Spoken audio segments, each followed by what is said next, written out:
All right, so welcome on board, everybody. You're all welcome. Thank you all for joining. This is the Scholars and Associates webinar, a webinar that was put together for students at the University of Ghana Business School to help them to be able to choose the right courses in order to align with the career path that they are interested in. We have a host of about 7 different presenters from each of the departments who will be speaking on the various programs that are available at the University of Ghana Business School. And they have in-depth knowledge. All of them are graduates from the University of Ghana Business School, and they're going to share with us their insights and knowledge when it comes to the various courses. Once again, you're all welcome. This session promises to be very educative and insightful. We'll have our presenters presenting to us. And at the end of each of the presentations, our participants would have the opportunity to ask any questions that may rise up. Even before the presentation, if you came in here before this whole program, you had any questions concerning the courses, I think this is a very free space and a very appropriate time to put the questions across to our panelists and our speakers. This session is going to be very interactive, so feel free and feel at home to ask any questions and participate. Just interact with us. Okay, you're all welcome, and thank you all for joining once again. So, since we have our first presenter with us, we are kickstarting right into what we have to do for the day. So, I'll just give a brief profile of Philip Wajom, who happens to be the founder for SNA. All right. So Philip Wajom Fraser is the founder of SNA. He is known as Philip Kofi. He's a very dedicated and God-fearing individual who likes to achieve what must be achieved. He's an alumni of the University of Ghana Business School. He read accounting and had a first-class honors. He has strong skills in project management, finance, and marketing. He's a detail-oriented team player with strong organizational skills. He has the ability to handle multiple projects simultaneously and has a very high degree of accuracy. He's organized and dependable candidate, successful at managing multiple priorities with a positive attitude.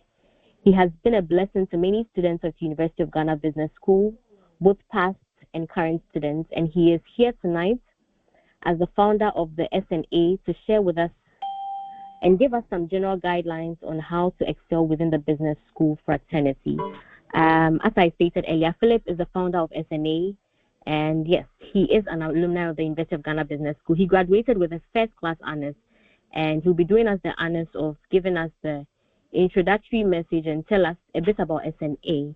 So, Philip, if you're here with us, the floor is yours, please. You have about 15 minutes for your presentation. Thank you. Thank you very much, Farida, for the presentation and then the introduction. It's a privilege to have you all on board for this session, and thank you very much for joining us for this session wherever you are. I would say that it's a great opportunity for you to be here with us this evening, because we are going to share a lot of insights about the programs and their respective career opportunities. Some of us couldn't get this opportunity, something like this, when we were going to major in our respective programs. Even though we had some minor sessions, it was not really deep like how this one promises to be, because it was just giving us, you were just mentioning the course, these are the courses, blah, blah, blah, blah, you do this and that. But what really goes into the courses, we were not given, or we couldn't get what we expected much. So once again, I welcome you all, and I know that at the end of this session, you would not leave here the same. So my name is Philip Wajom Fraser, and I believe most of you know me as Kofi Philip, yes, but my official name is Philip Fraser, John Fraser. So I'm the founder of SNA, and it is just by the grace of God that God used me to create the association. I started with just one student at my hostel, that is the hall, yeah, at Elizabeth Francis Say. When one lady approached me that she needed help with I think was it basic accounting, and then I took the opportunity there that, oh, okay, then let me help you. So I started with her, teaching her individually in my room. So after teaching her for the first time, second time, and then she brought another person to join us because she believed that, oh, okay, my strategy of teaching by God's grace is very easy, um, and it's very, very sharp, very easy to understand. So she brought another person, and after teaching them for some time, they also brought another person. So there were about three people, three ladies, and they are all ladies. So when it got to three students, I realized that no, it will not be prudent to be teaching you in my room, and you are all ladies. Um, I don't feel comfortable teaching you, and mostly my roommates would also feel not comfortable. So I thought it wise to have it at a business school. So there is one basement at a business school. I'm sure now most of you would not know that basement because it has been restructured into another thing. That's where now it's being used to ZP or so. They've transformed it into ZP building, yeah, at a business school. So that's where I started with these three ladies, and at a point in time, I had additional two people, and there were five. So I managed these five to a point that the association grew to a certain point, and by God's grace, we can say that we have done a lot. We have done a lot because we started 2021 academic year. So outside that now we have about at least 7 years or 8 years or six. Okay. So we have 6 badges in the association, and by God's grace, what we normally boast of is having the 2023 valedictorian as a member of the association.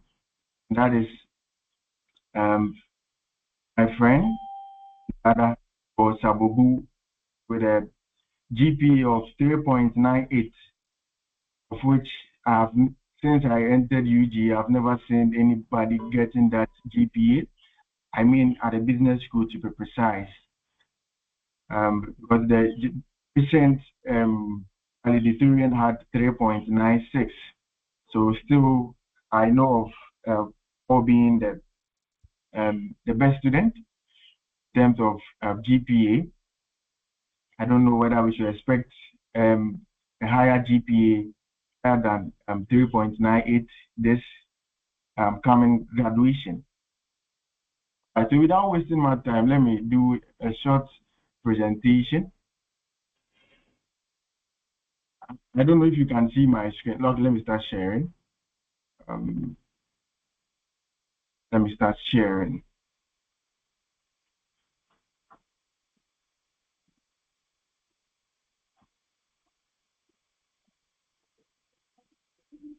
All right.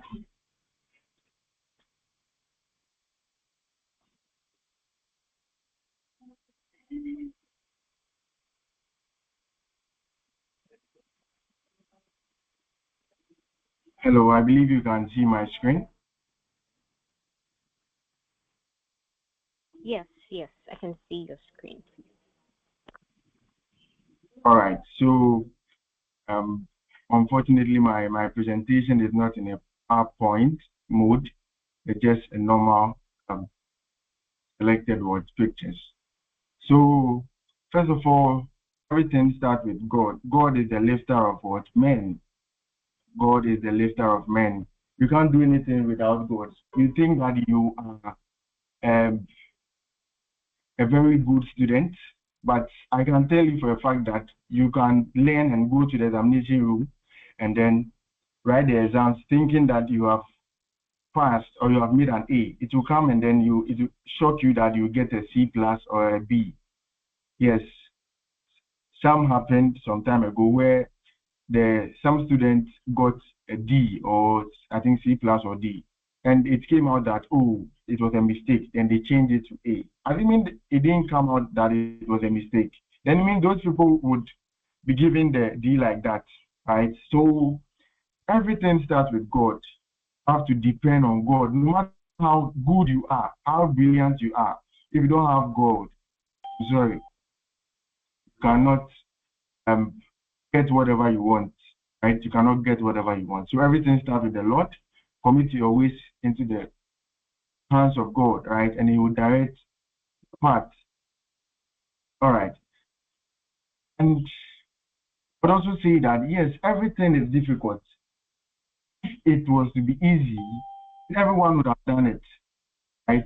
So it is the fact that you have been able to do it because it is difficult, that makes you what? Special. That makes you what? Great. Because if it is easy, then everybody will do it. Oh, the thing is easy, everybody is doing it. But because it is special, that is why you have been and you have been able to do it. That is why we see you as a great person, right? Yes. So of course, some of the courses that you'll be seeing, some of them might be challenging. It is difficult. Because myself, I majored in accounting. In fact, I nearly majored in marketing because I was afraid that even though I was teaching people accounting, basic accounting and stuff, but I thought that in the future, the accounting would be difficult because even the basic one, look at the way the basic one is. If you take one question, how to balance this, a whole question like that, you see the number of hours that it takes you to balance a question. So I was actually afraid of majoring in accounting. So in fact, I told my students that I'll major in accounting. I don't know if some of them are here, they can actually testify of that I said that I would be majoring in marketing because I feel like I like to express myself. I like to promote something. Yeah. So it got to a time that I spoke with someone and then he encouraged me that, I can do the accounting. Me that I'm teaching people accounting. Why is it I cannot do accounting? So you see, the fear in me, because I was afraid that, it would be difficult. And of course, it was a bit challenging, but God saw me through because I relied on God. And because I was able to conquer it, that made me what? Great, because it was difficult, right? So by God's grace, I've been able to go through, and I believe you can also go through. That is, if you depend on God, on your own knowledge, right? Right. So sometimes, what students don't know is that they actually think that the university is somehow like the senior high school and the basic JHS, right? Like the JHS as well. Because the question that I usually ask myself is that how come that students who got 8 A's at the senior high level, they got 8 A's, 7 A's, 6 A's. Why is it that when they come to the university, sometimes they get third class, they get second lower or second lower. They graduate with third class or what second lower. Why is it that some students get that? So what they don't know is that at the university you won't be taught like you were taught in the senior high school. Here, the person that is standing in front of you is not a teacher, but the person that is standing in front of you is a lecturer. And the lecturer would just guide you to understand the concept of the course. Whatever is left is up to you, right? To go and do your own research, right? So some of the students really just depend on the slides. They just rely on the lectures, what the lecturer is doing for the 2 hours session or for the 2 hour period. And they think that just after the 2 hours period, they are done with whatever they want. So they rely on these slides and they don't do a lot of research. They don't engage in group studies and other things that will help them to understand the concept much more into detail. So they rely on these slides. And then you see that when they get to the examination room, they will see that the questions that they get are much more deeper than the slides that they learned. So you see, that would result in them getting a lower grades. That will lead to them graduating with a lower class, right? Yeah. So sometimes when you compare the slides to the past school, you can see that, why is it that the past school is much more detailed? You can see that the questions are much more detailed as compared to the slides. So it tells you that you have to do your best, go deeper, irrespective of the program that you'll be majoring in. Just compare the slides to the past school. You see that the past school is much more detailed as compared to the slides. So you need to give out your best. You need to do more research. Engage in group studies, right? Engage in what? Group studies.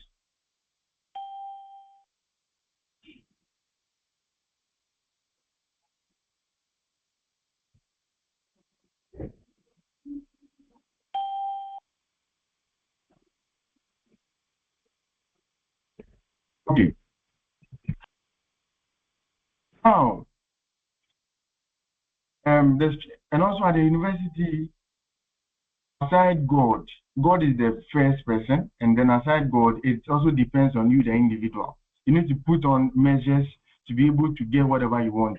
The strategy that you put in place. Because I remember in level 100, I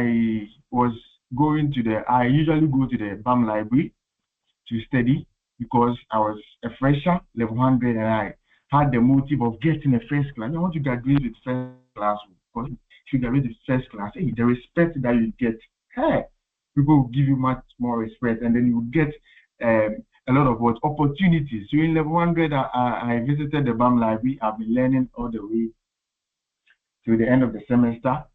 Could you imagine that semester was the semester that I had the worst grade? That was the semester that I had the worst grade, level 100. C.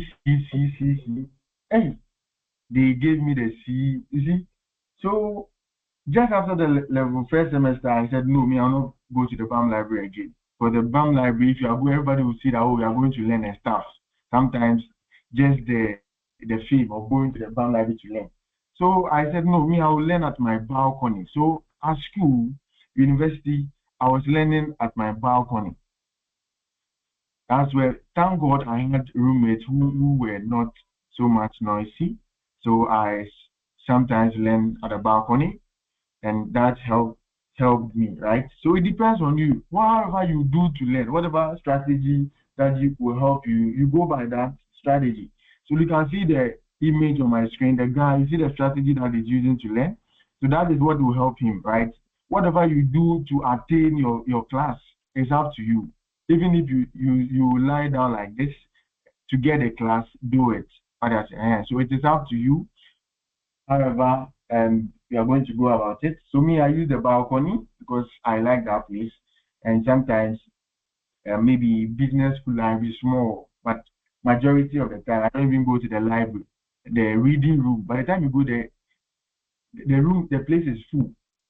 By the time you get to the reading, especially when it's getting to exam time. To I don't even get time. Moreover, I don't like when I'm learning. I don't want a lot of people to be watching my face because sometimes I'll be reciting some of the statements, right? Some of the things. So you'll be like, what is this guy doing? Not loud, but then on my list. Yeah. So I sometimes like to learn alone. Yeah. So I use the balcony. It is not compulsory to force yourself, even if the place is full. You try to get there because that is the place that if you go there, you would pass. And no. Some people even use the 24-hour reading room at the BAM library, and yeah, they stay there for so long. me like this, I didn't use that place, but some of my friends that I know, they use the 24-hour reading room. Yes, so it depends on you. Know that what will help you. Right. So you see,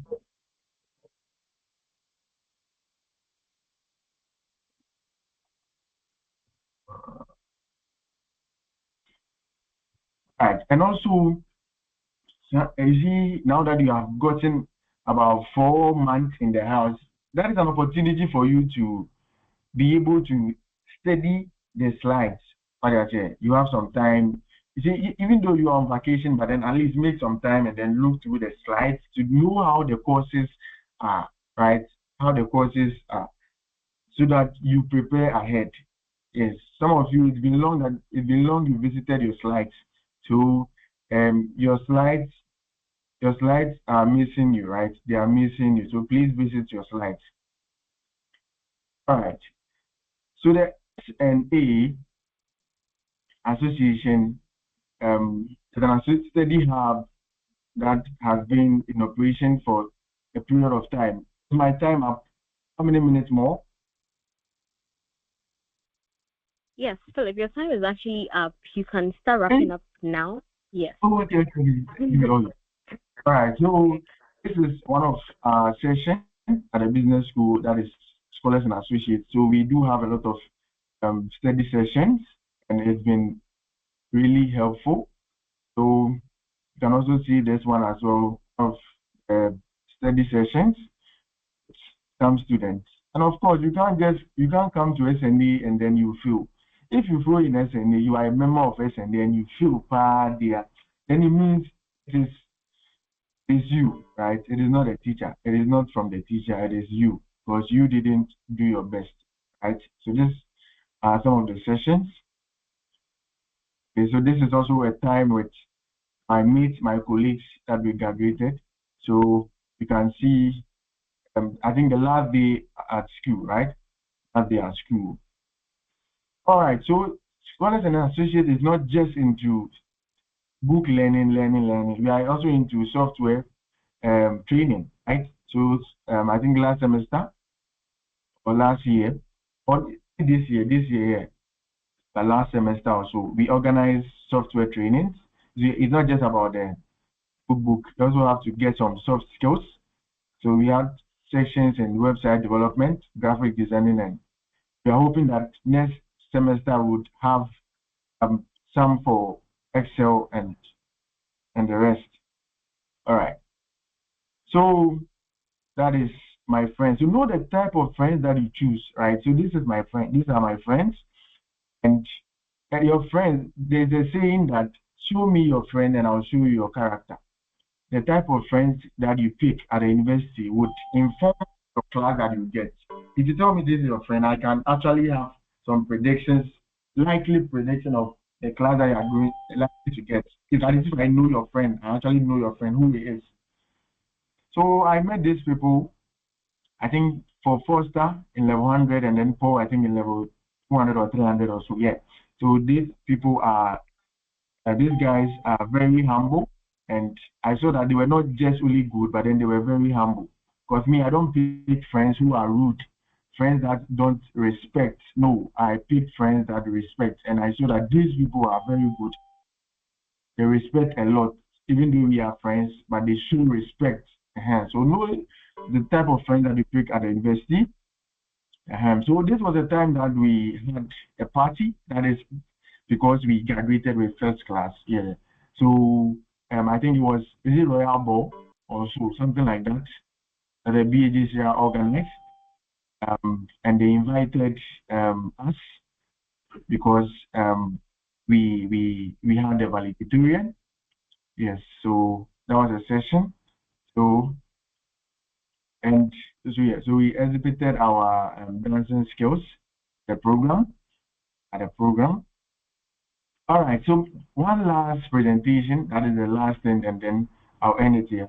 So there was this guy called James Arthur, and he was a member of the PASAL, that is the Public Administration Department, right? Part of the Public Administration Department. So James had a lot of receipts. He had a lot of receipts in level 200 especially. He had so many Fs. Let me see if I can show you the transcript. He had so many Fs. So this is just to motivate you that irrespective of the GPA that you're having at a level 200, it is not over. The actual class is from level 300 and 400. If you really want to get a good class, level 300 and 400, don't joke. So some people, when they get the 4.0, 3.98, level 200, they think they are done. But that is not all. So this guy, let me show you the transcript. Look at the transcript, level 200, James Arthur. Can you see? Let me zoom it a bit. Can you see? No. You cannot see. Wow.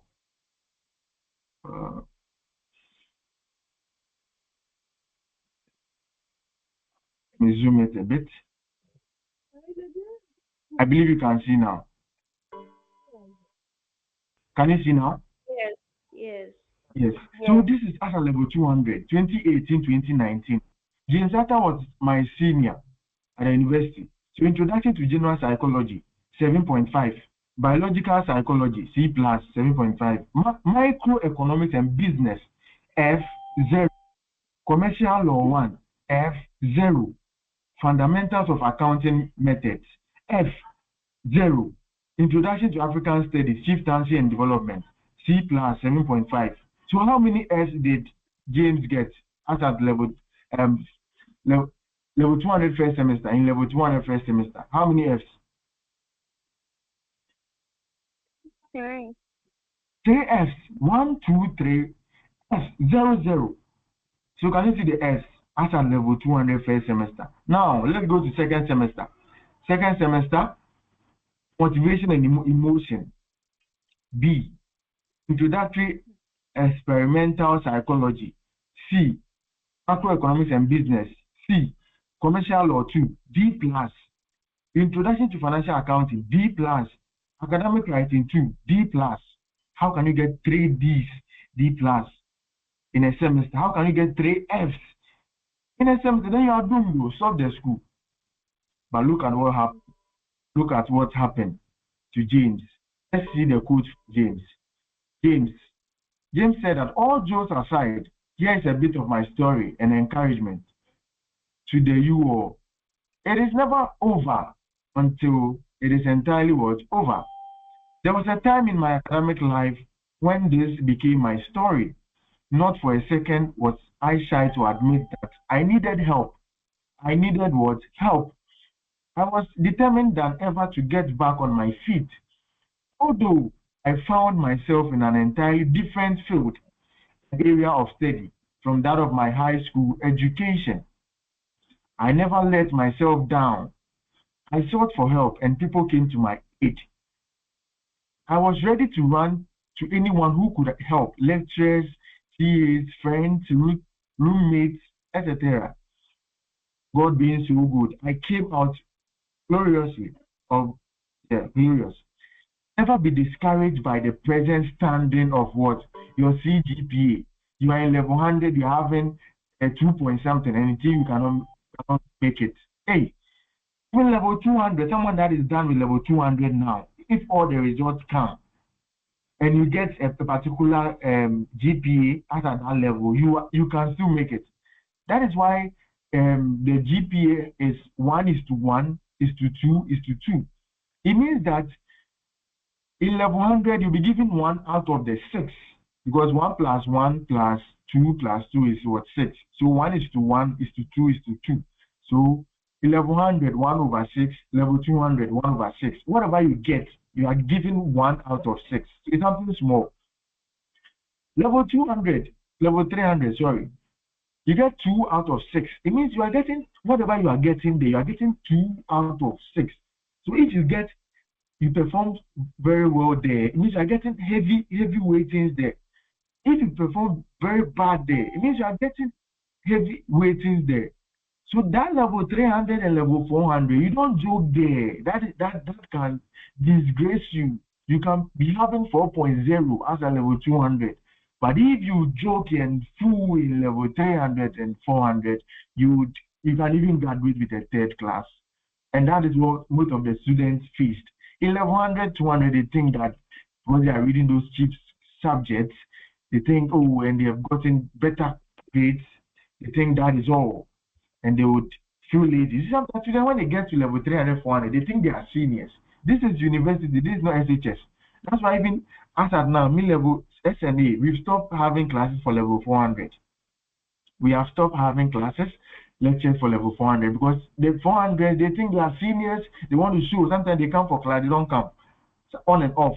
Few people will come on and off. So they are not serious. That's what I would say. Some of them, because some of them they don't come, but they are learning on their own. Some too, they are following the rest. So you see, that is how come, and we are not handling 400 now, because they think that it is senior high school. This is not senior. This is university. So you have to be disciplined. So you see, so that is the standing for James Arthur. So let's see how it goes. Let's see how it went, how the whole process went. So that is the class. So James is saying that make friends, but make good ones. That's a quote from James. James said, make friends, but make good ones. Obina Klinsman, Blackson, a true friend and a brother. Wow. He's recommending Obina Klinsman, Blackson. Klinsman read through my notes and slides, even though he wasn't offering my course, just to have a better understanding of it and explain to me. Oh, Klinsman, you're a very good friend. Because you sometimes read the notes and slides of James. You're not even reading that course, but then you just want to help James. Oh, wow. Everyone kept asking if we knew each other before coming to campus. But I say, God brought us together. God has a purpose for every individual he places across our path, right? So this is a quote from what James. James, which class did you graduate with at the end of the day? With all those S and with all those D's, which class did you graduate with? James graduated finally with a second class honors, upper division, second class upper division, not even a lower. So with all the S, James did not give up. James did not give up. James ended up graduating with a second class honors, upper division. So this is to inform you that, so even someone that is getting 3S wrote those receipts and is here graduating with a second upper. But I know students that even wrote receipts, they graduated with first class. Some people, they think that once you write receipts, you graduate with, you cannot get first class. That's the impression, that once you graduate, you write receipts. But I even tell you that some of the speakers here wrote receipts and graduated with first class, right? And they are SME members. So writing a receipt doesn't mean that you cannot get your first class. But what we don't just want to encourage that, because it will waste your time. But then it depends on you, right? It depends on you. So James Odum graduated with a second class upper. Thank you very much for your time. Thank you very much, Farida. Thank you, Philip. You went over and overboard our time, but it's okay. It's okay. Thank you so much. That's a wonderful presentation. I wouldn't like to bore as much with more, so would move to our presentation. So our next presentation, we have a representative for the HR and Psychology Department. She's in the person of Mamiesi Owajiman. Do we have Mamiesi with us, please?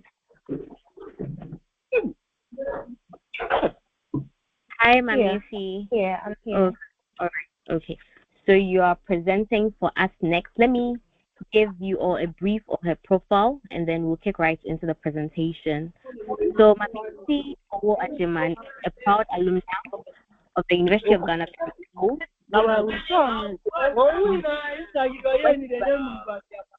Someone, can you please mute your mic?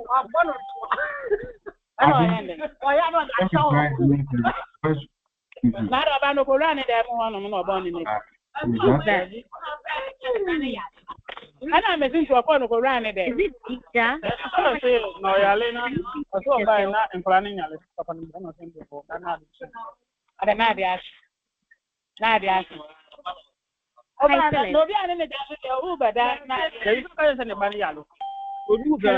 you mute your microphone? Who's speaking? Okay, thank you. So Mamiesi graduated with first class honors in human resource management and psychology.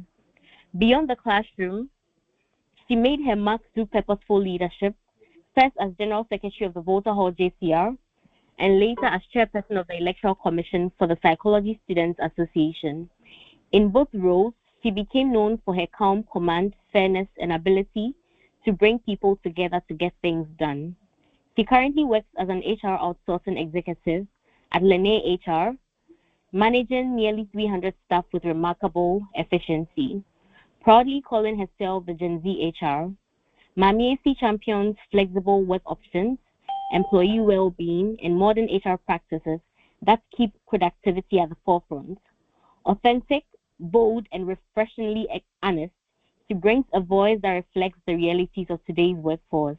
She joins this program to share her journey, challenges, and insights, perspectives you definitely want to hear.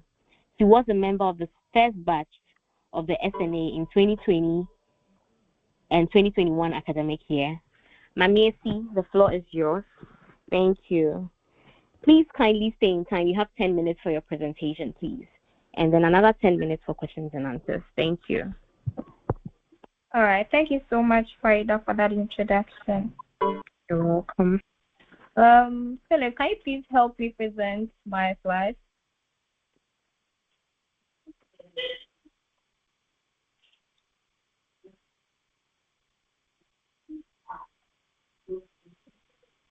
Okay. Thank you so much. All right. So in the next few minutes, I'll be giving you guys a quick overview of the HR option at business school. So we'll go into the introduction of HR as a major. We'll look at the details at UGBS, regards the HR course, career opportunities for HR graduates, why you should choose HR. You conclude and then you ask any questions you may have. All right. Please, the next slide. Okay.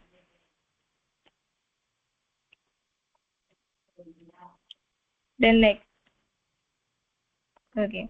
So HR basically involves managing people within organizations from entry to exit. When someone joins the company in the beginning until the person exits. So under HR, we have different functions. So let me say departments. We have talent acquisition. We have those who do recruitment and selection. We also train our people. We manage their performances as well. Because when we take you on, you have to make sure that you are excelling on your role. Okay. And then employee relations has to do with labor issues. So we have people who represent the organization at labor front when there are issues and all of that. And then we employ you basically to, compensate you fairly, looking at what value you provide to the company. So we also go into compensation and benefits. It's all about the money. Okay. And so at UGBS, you have a wide range of courses you take. We have computer applications. We have a host of them, which is available in the student handbook. And look at that. Most of these courses are very, very relevant to the corporate world. So, for example, Introduction to HR teaches you about recruitment, training, all of those HR functions I mentioned earlier on. And even fundamentals of marketing. You kind of learn how to strategically position yourself out there as an employer of choice. So as an HR, you also do a bit of marketing. You try to get your company out there for people to love the fact that they want to work with you or something. So that also works. So all the courses over there are very relevant to what we have in the corporate world. Okay. In 400, so you take a lot of relevant courses as well. We have labor economics. It also teaches you the study of how the labor market works, demand and supply. So if there's the need for a particular skill, let's say the demand is high and then the supply is low, let's say people do not have that particular skill, it makes there's economics here. It comes to play. So it makes us value that role very high because we think, okay, people do not really have such skills, and so we have to price it higher so that it will be easy for us to get people. So economics also comes to play. They are very, very important. And then you also have to plan your labor, business policy. With every institution you find yourself, you are bound by rules and regulations, policies, and all of that. So you learn how to draft policies and all of that. Okay. The next one, please. Next.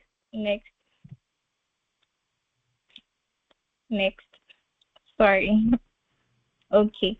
So in HR, we have a wide range of options, right? So you can become an HR generalist, you can become a recruitment specialist, you can become a training and development manager, nursing compensation and benefits, you can also become an HR consultant. But that one, you have to, when you become an HR consultant, people come to you for HR advice. So you advise them on what to do. So as an HR consultant, it means you have to do a lot of readings, a lot of learning, because whenever there's a new policy, a new HR policy, like let's say across board, people come to you for maybe clarifications and all of that. So you also need that skill. Compensation and benefits, you need to have a flair for numbers. You have to be very analytical. Okay. And then with recruitment, you have to be very, very proactive because as a recruitment specialist, you should have an eye for potential. Being proactive in this sense means that you go places, you meet and interact with people. Sometimes it's through that you spot potential.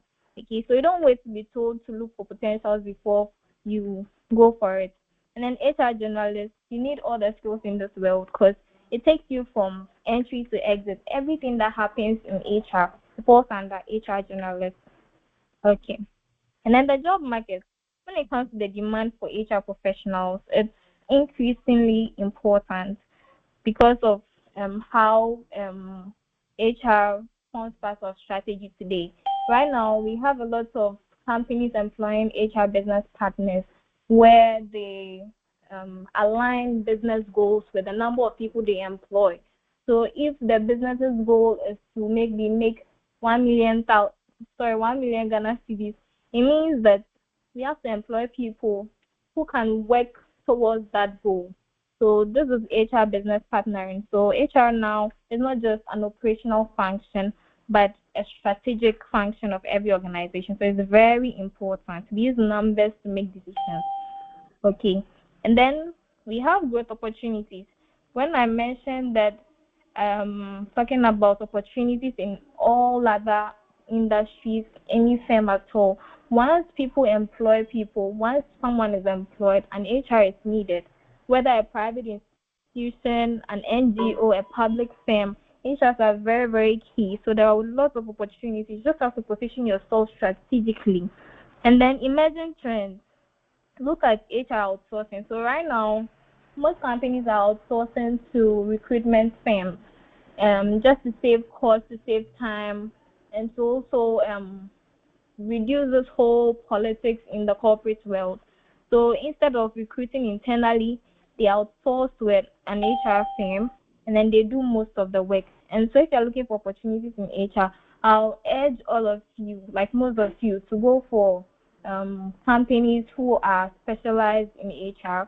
That way you get to learn, because most of the dirty work is done by most of these firms, because the work is tedious and they do it at that point. That's why the big firms do what they outsource to such agencies. And then the other trend is HR tech. HR tech is something. I mean, the world is evolving. There's a lot of tech stuff, and so HR is also employing AI and all of that to their work.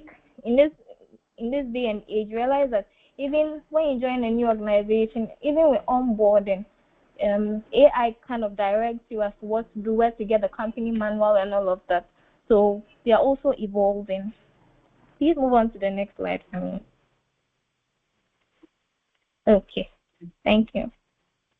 So why choose HR? For me, I would always say that if you're an HR in an organization, you impact the organization directly, because we make sure people see HR to be like the police of every company, because they are checking you to, like, we are making sure you are in check, you are doing the right thing, because if you don't do the right thing, it costs the organization lots and lots of money.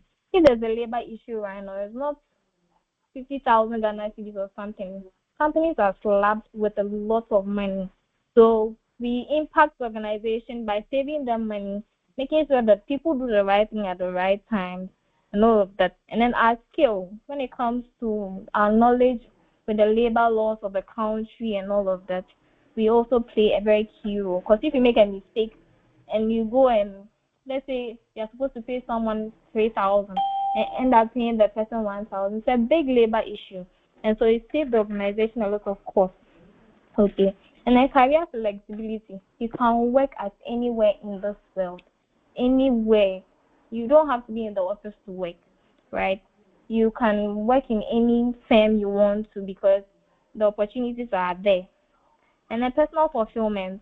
You realize that somebody joins the organization in the beginning, maybe as a service personnel, that person rises through the ranks to become probably a senior manager. You see that person and personally you get fulfilled. You get happy because it was through you that somebody, is somewhere today.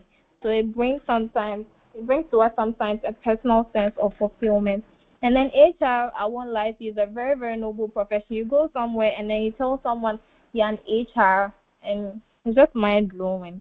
Yes. So please, let's move on to the next one.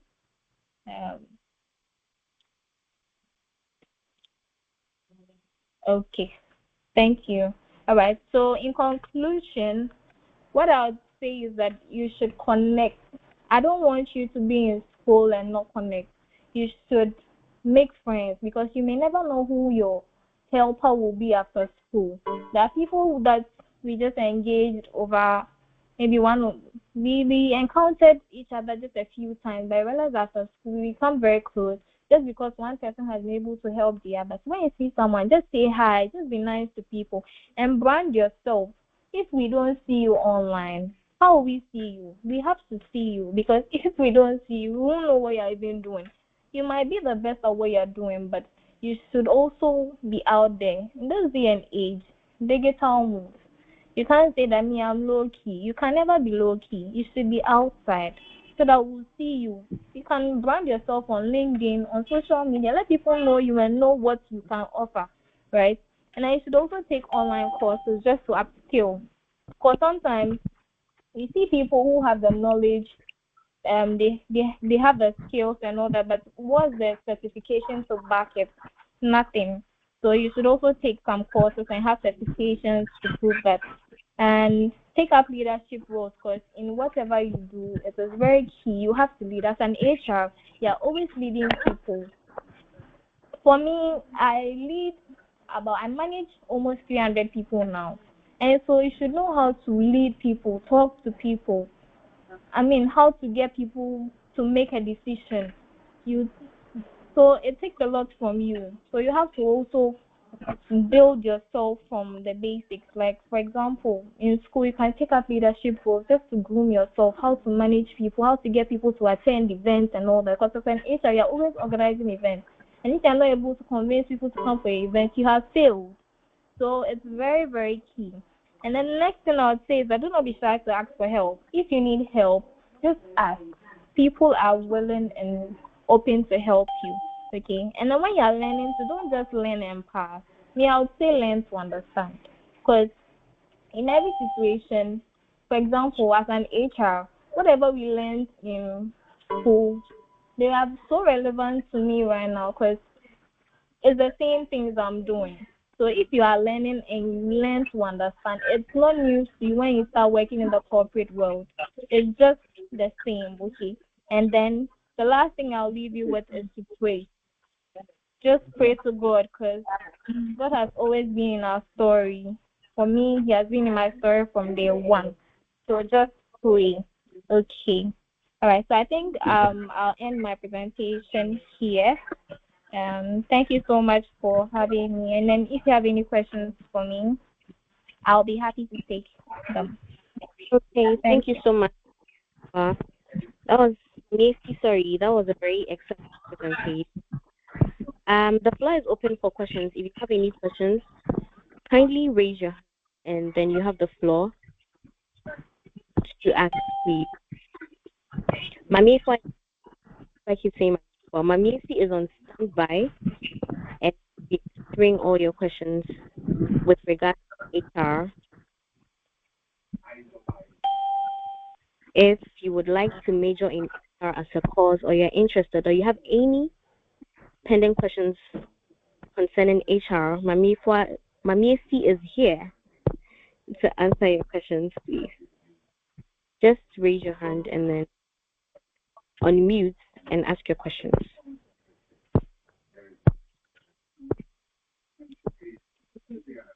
No questions?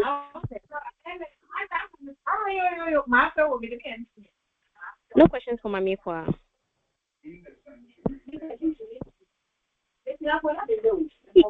If you just raise your hand. Mark Ashi, do you have a question? Mark Ashi. Mark Ashi, you don't have a question. Kindly please mute it. Okay. No questions for Mami C. Okay. All right. Since you guys don't have a question, I think I have a little question for Mami C. Mami C, are you still with us? Yes, I'm here. Okay. All right. So I would like to know, how important is LinkedIn, especially for young adults like ourselves, when it comes to job searching?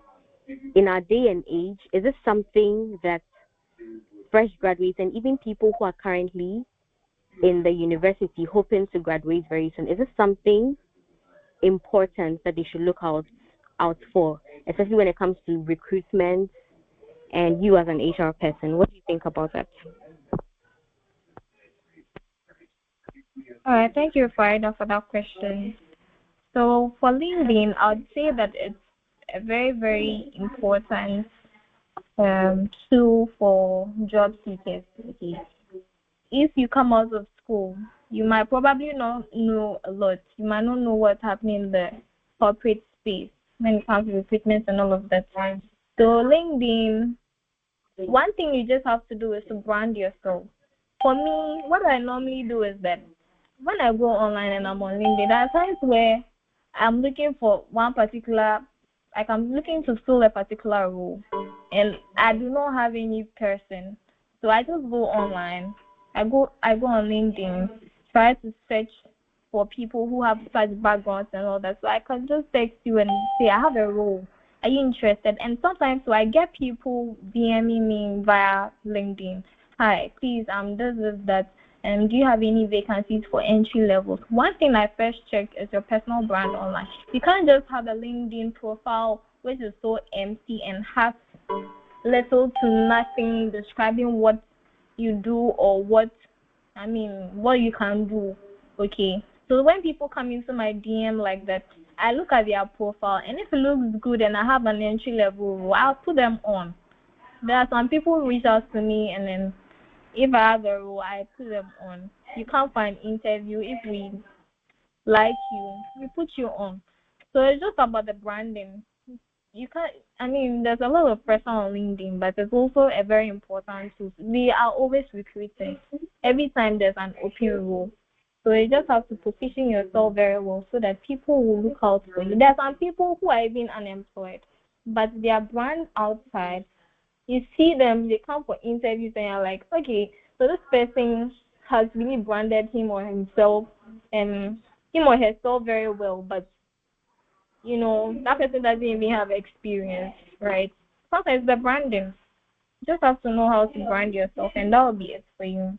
It's not easy, but it's possible. Amazing, amazing. Thank you so much, Mami Ifi, for that presentation and then the answer to the question. Indeed, we can't downplay the role that LinkedIn plays today. Most HR people, almost all HR people during recruitment, they have to now search through your LinkedIn and see what's up there.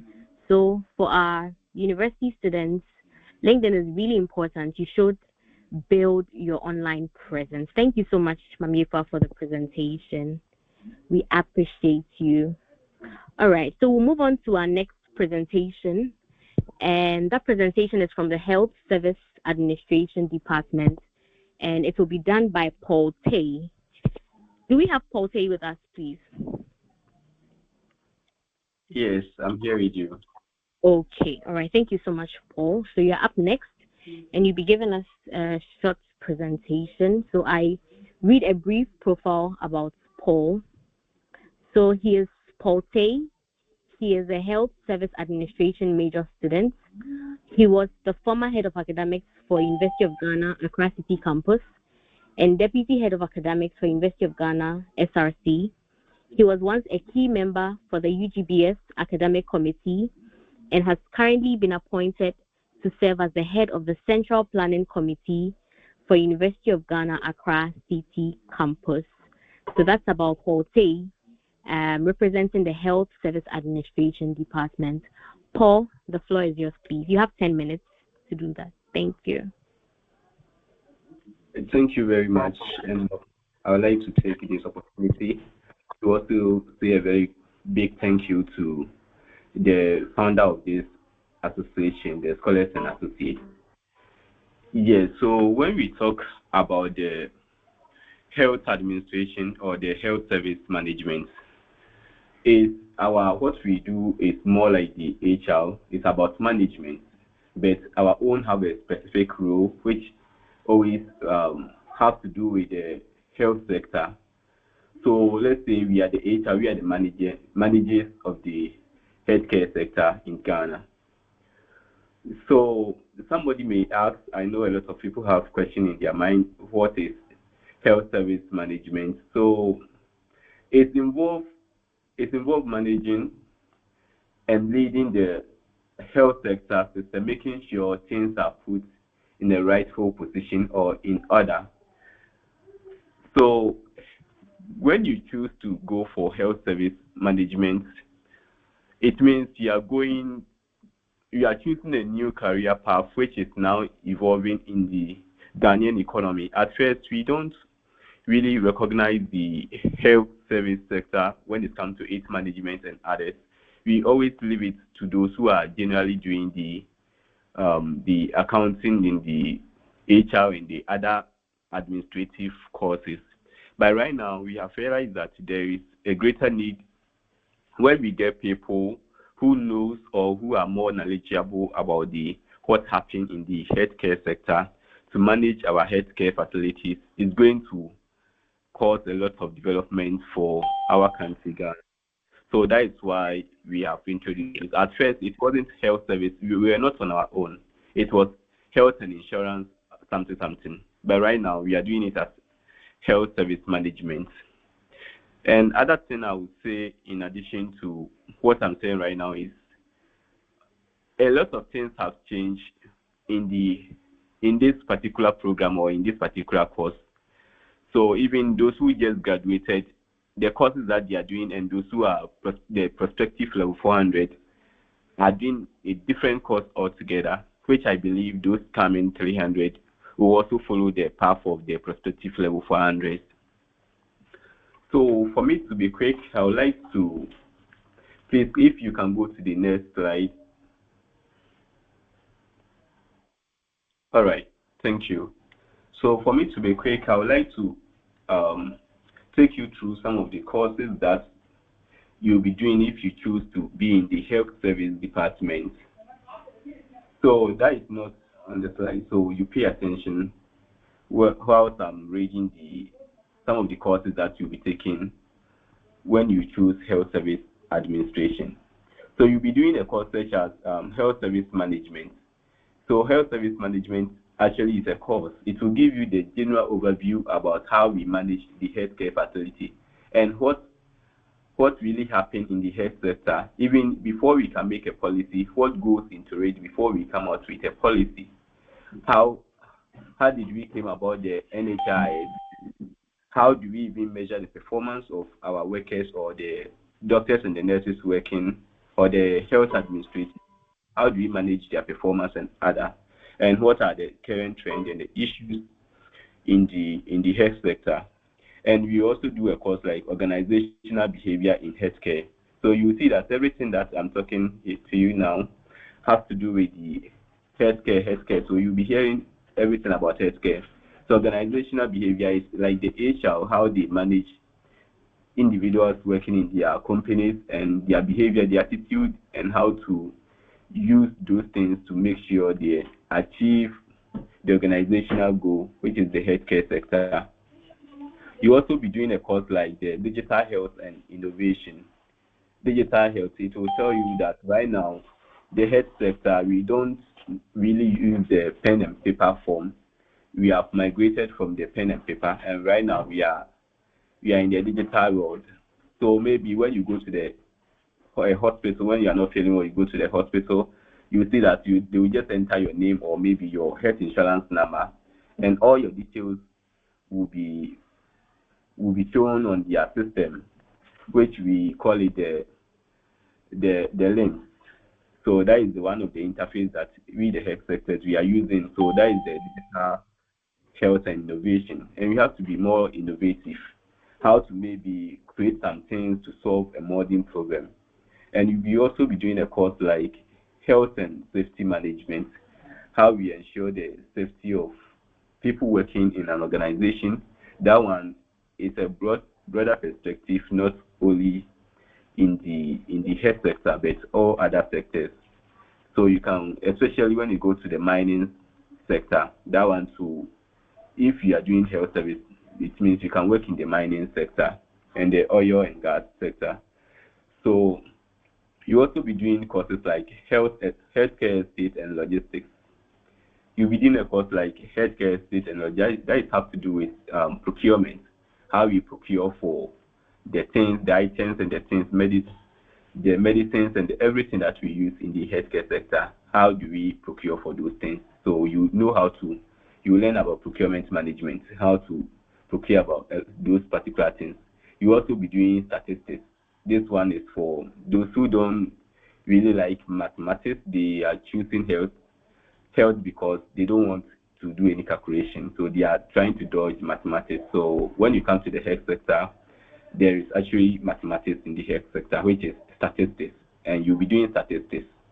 You also be doing a course like epidemiology, which is also a level 400 course. When you get to level 400, you'll be doing the epidemiology, and all have to do with health sector. You'll be doing health law. You also be doing entrepreneurship and innovation. So all that we do all these things just to make sure to achieve patient outcome, to achieve value for patients. We care for our people that attend or that come to the hospitals, and we aim to strengthen the health sector in Ghana.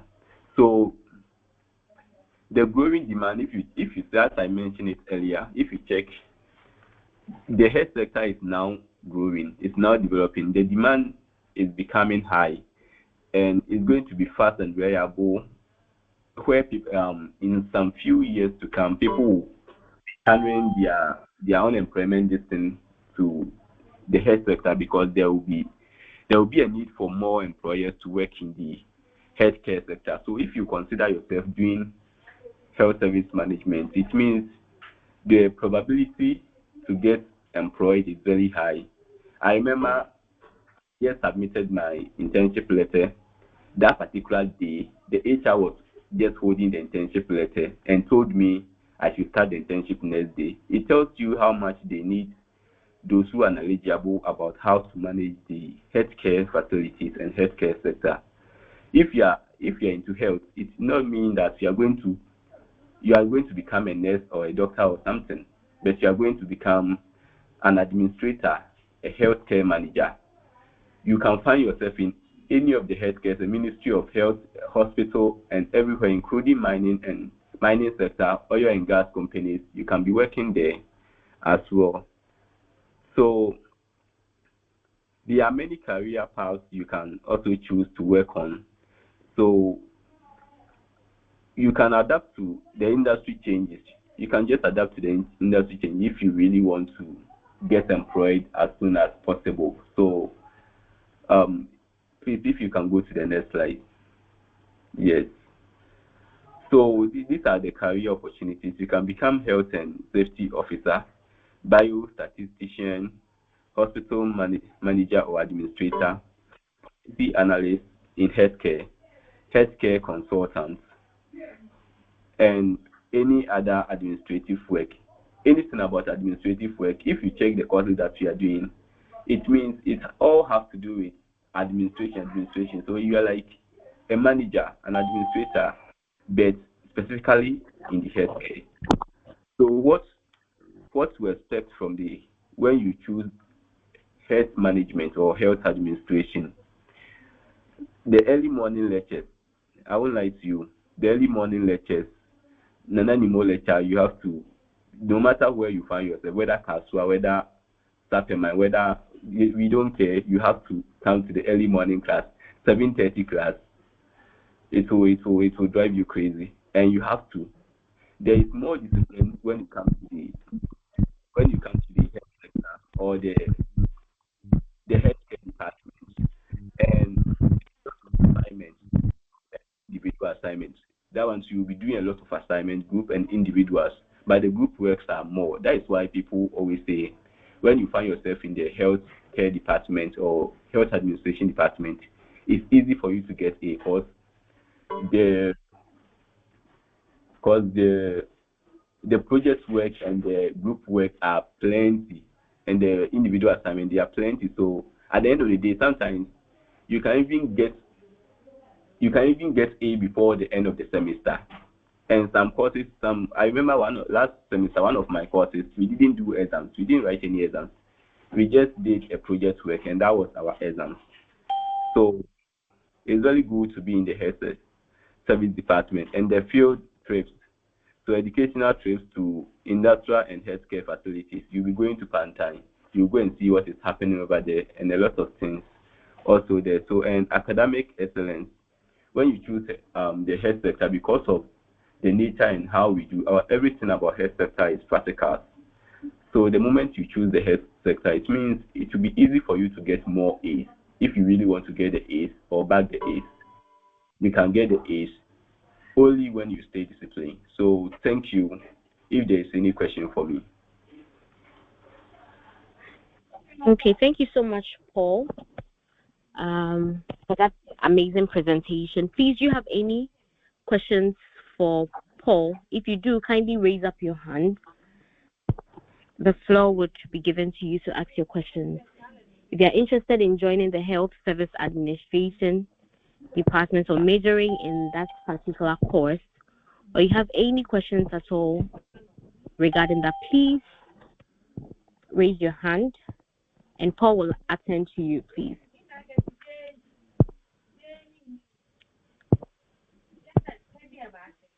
My people, please kindly ask questions. So this program is for you to clear all your questions and everything. If you have any questions, kindly please raise your hand and unmute, and Paul would answer you, please.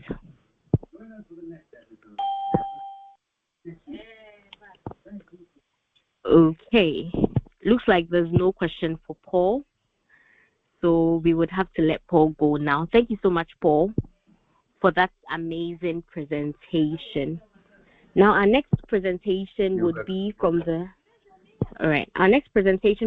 Marketing and Psychology Department, and we have a speaker from that department who will be presenting to us. Do we please have Priscilla with us? Priscilla, are you with us, please?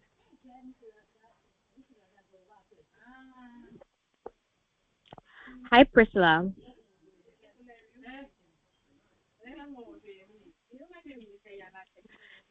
Do we have Priscilla with us, please?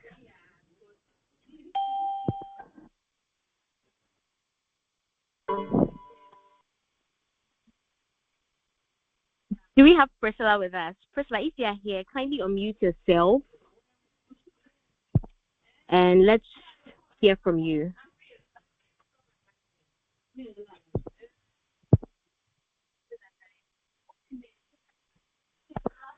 Okay, looks like we don't have Priscilla, so we'll move on to the next presentation. Priscilla,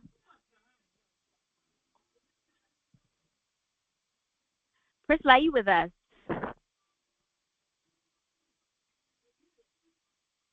Okay, so we move on to the next presentation. Hi, Priscilla.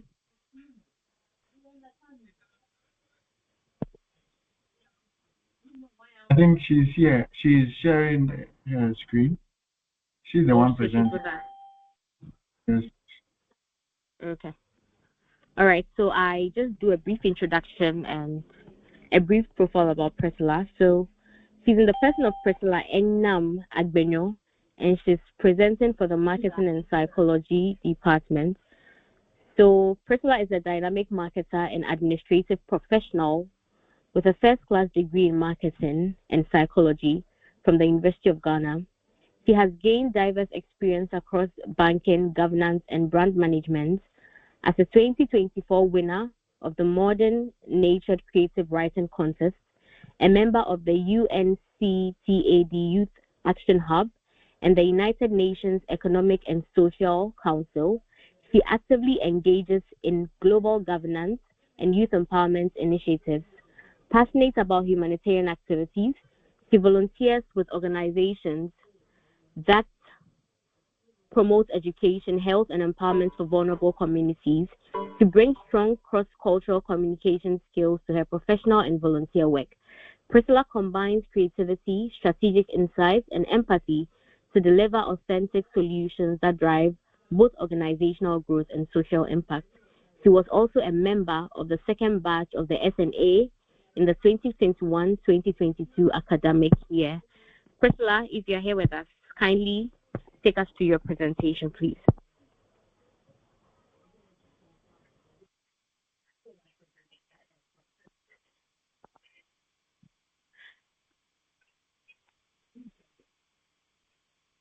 Priscilla,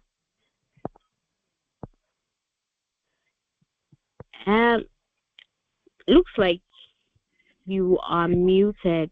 If you could unmute yourself. I don't know. You should check your microphone. Priscilla, can you please check your microphone?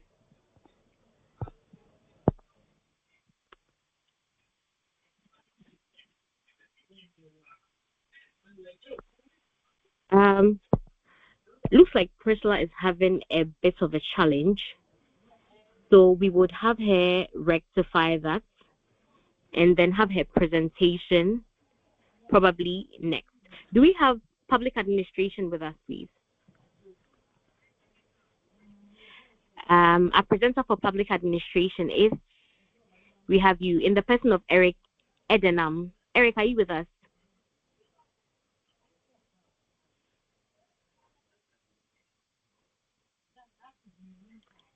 Do we have Eric with us, please?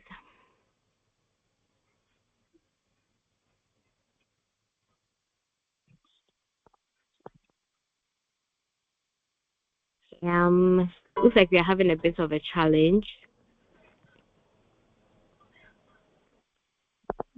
Priscilla?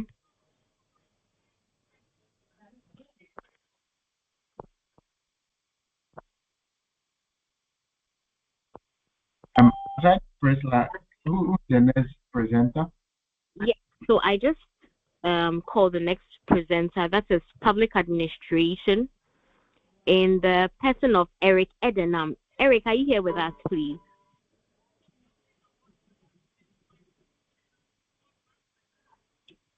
Yes. Looks like we don't have Eric. Eric, you're here. Hi, Eric.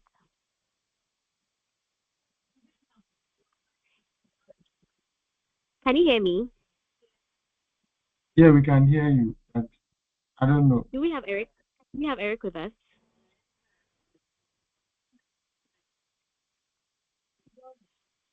Okay. Looks like we're having a bit of a technical challenge. Eric, are you here? Okay.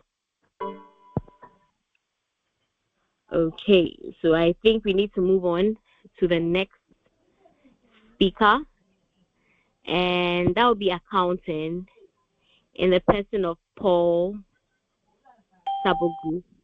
Paul, please.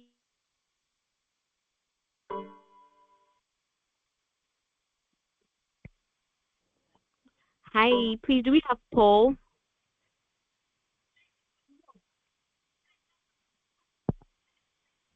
Wait. I think Paul thinks he'll be coming later. Paul So becoming later. I'm not sure he joined. I'll join now because you know that he'll be coming. He'll be the last but one. Mm-hmm. But I just noticed Eric joined. Eric, can you hear me? Yes, I can hear you now. Okay, is your presentation ready, please? Yes, it is.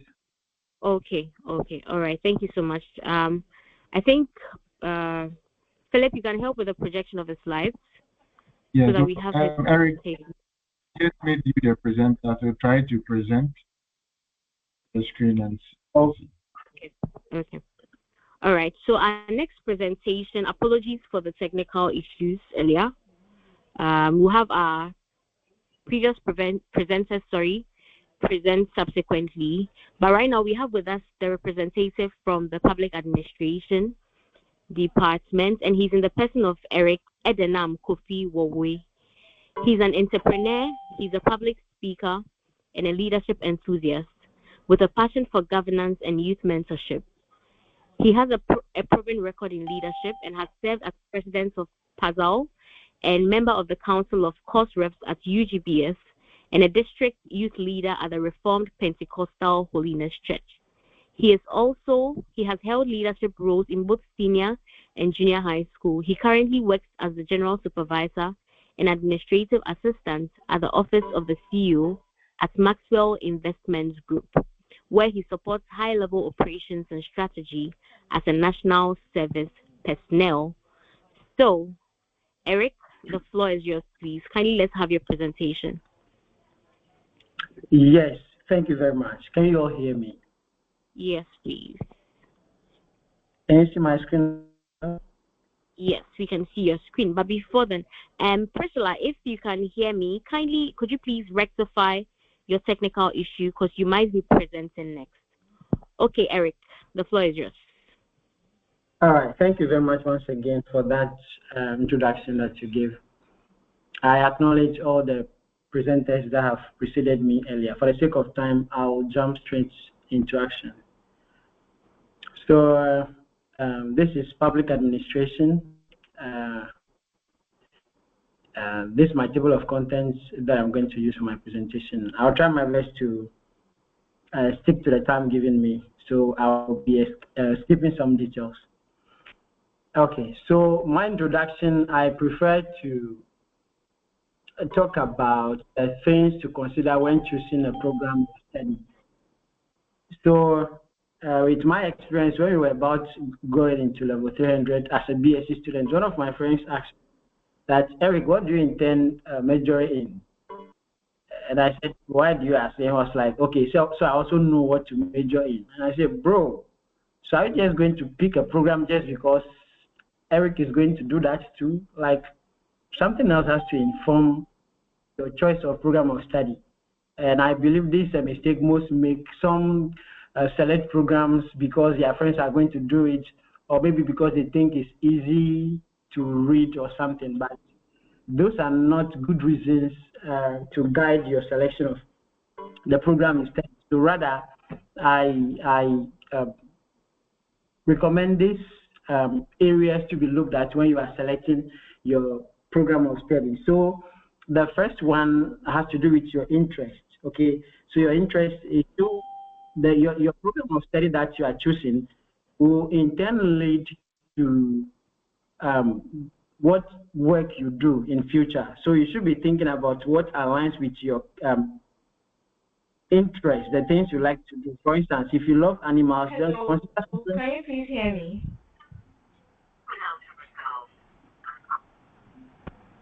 Yes, Priscilla, we can hear you. We can hear you. So please be on standby. You'll be presenting next week. Okay. Okay. All right. All right, thank you. So your interests, for instance, if you love animals, then consider something that has to do with zoology. It makes sense, right? If you love IT machines, you like to press computer and things, go and do IT, and you'll be fine. Then skills. Skills have to do with the things you do, the practical things you have to do, the things you have natural skills for, or you've already learned some skills even before coming to tertiary. The skills you have developed. Then I'll talk about values, okay? The things that matter to you as a person. There are some fields of work that change your morality. So if you are someone who values your moral standards very well, you shouldn't go into that area. You should find somewhere that is safe, that you'll be allowed to be the kind of person you want to be, or your personality. Then I'll jump to work-life balance. You need to consider how your career impacts your personal life. Okay, example, some careers like medicine require long hours of work. If you're not the type who likes to do a lot of work like that, then you shouldn't go into something that is time and energy demanding. Then you should also consider your growth opportunities. Look for careers with potential for advancement.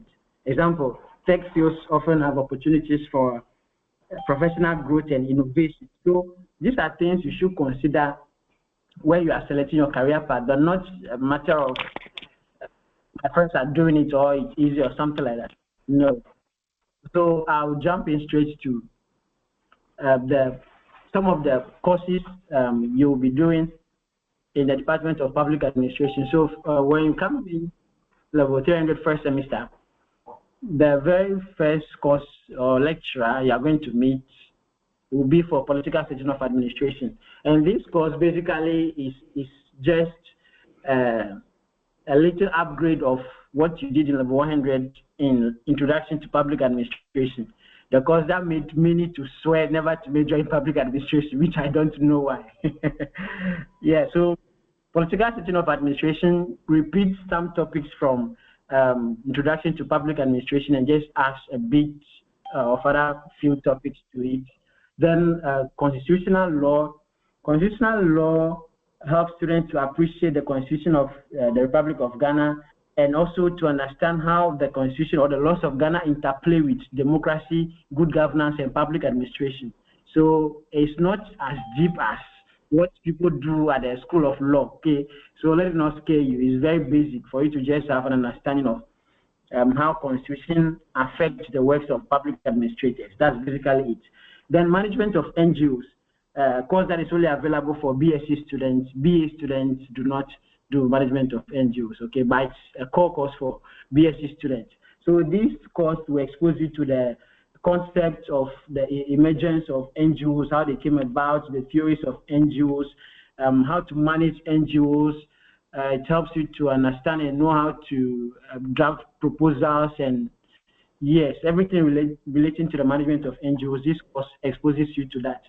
Then moving to second semester, you look at courses like the local government administration. That helps you understand the interplay of central government and local government and how they work together to bring about development in the country. You'll be looking at that. Then democracy and policy making. Truly, as the name suggests, it's all about democracy and policy making. So you'll be studying how the policy making process goes in Ghana, particularly the actors and stakeholders in the policy making process, the stages they go through, and the various issues they consider when making public policy. This course talks about that. Then the last one I'd like to talk about here is Exports Administration, which is an elective course for BSc students, again, that BA students will not take. So it helps us to understand how the export sector can be used to foster development in Ghana, how we can leverage the export industry to promote the well-being of citizens in Ghana generally. So that is what the Export Administration course is about. The level 400 first semester, you will be encountering public finance, which scares people a lot, but it's not that difficult, okay? Even the level 400 currently, when they look at the name of the course, it shakes them a bit, but it's all about the economics of the public sector. You'll be considering things like the budgeting, which goes into sources of revenue for the government, and also how the expenditure goes, like as in the cost unit for the government, the things government spends on budget cycle, public revenue, taxation, those things we look at in public finance. Then you'll be looking at environmental management. Environmental management seeks to bring students to the knowledge of the things we do in our environment and how they impact generations to come, or the state of the country in few years to come. So you'll be looking at issues of things that we do to endanger our environment and how best to manage our environment. That is what environmental management is about. Then development administration, I think the name speaks for itself. Semester 2, you'll be doing public personnel administration, which is a core course. It's very related to HR, okay, human resource management at the public sector. This is what it's about. So this course, we actually share it with HR students. We all do it as core course for both departments. Then metropolitan and municipal administration goes deeper into administration at our MMDs, as the municipal, metropolitan, and district assemblies.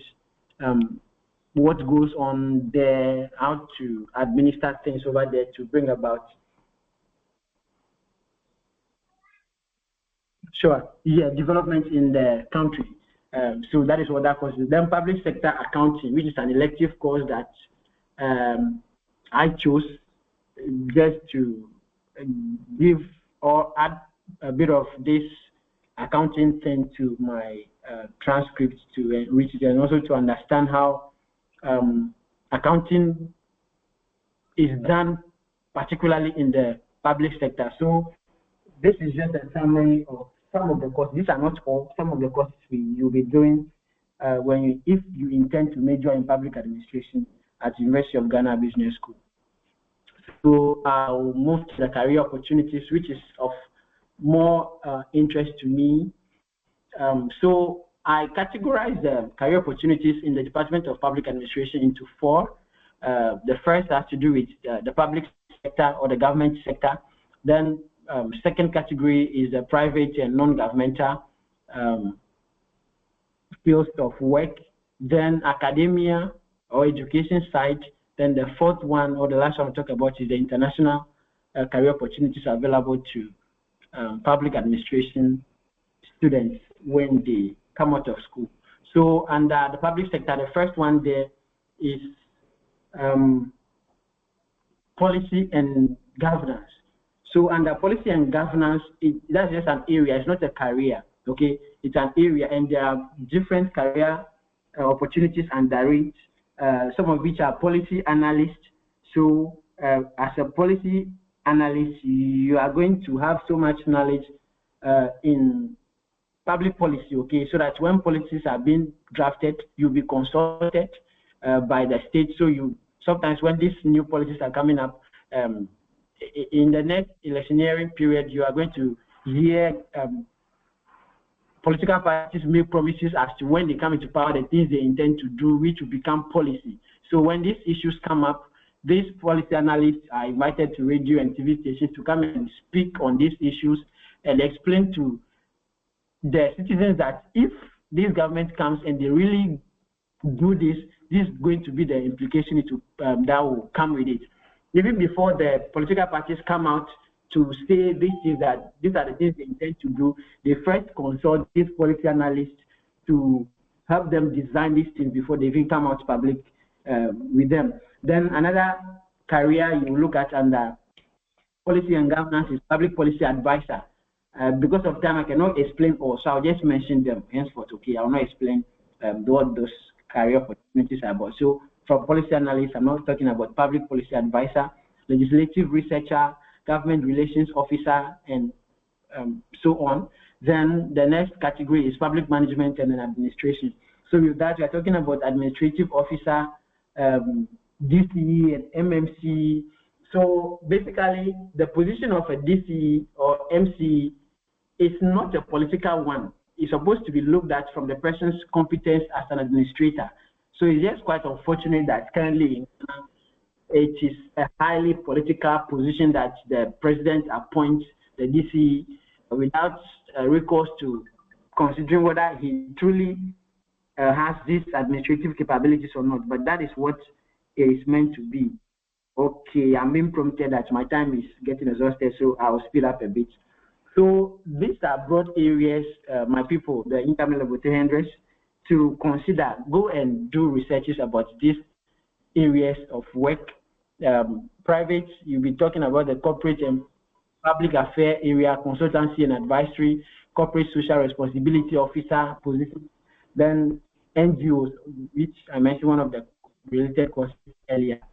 This is the continuation of the career opportunities in the field of public administration, academia, teaching and lecturership, research and scholarship, academic administration, specialist fields, then international, which I am more interested in. The reason I chose this field of study for myself is because of the international job opportunities that come with it in the UN and the rest. So international development and governance, diplomacy and foreign service, multilateral intergovernmental roles, which have to do with those highly political appointments that come with traveling abroad to go and do your diplomacy things out there. For the sake of time, I cannot give details.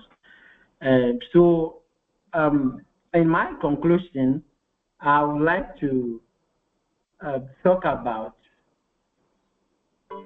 7 reasons you should choose public administration. The very first one is the ability to work or manage people.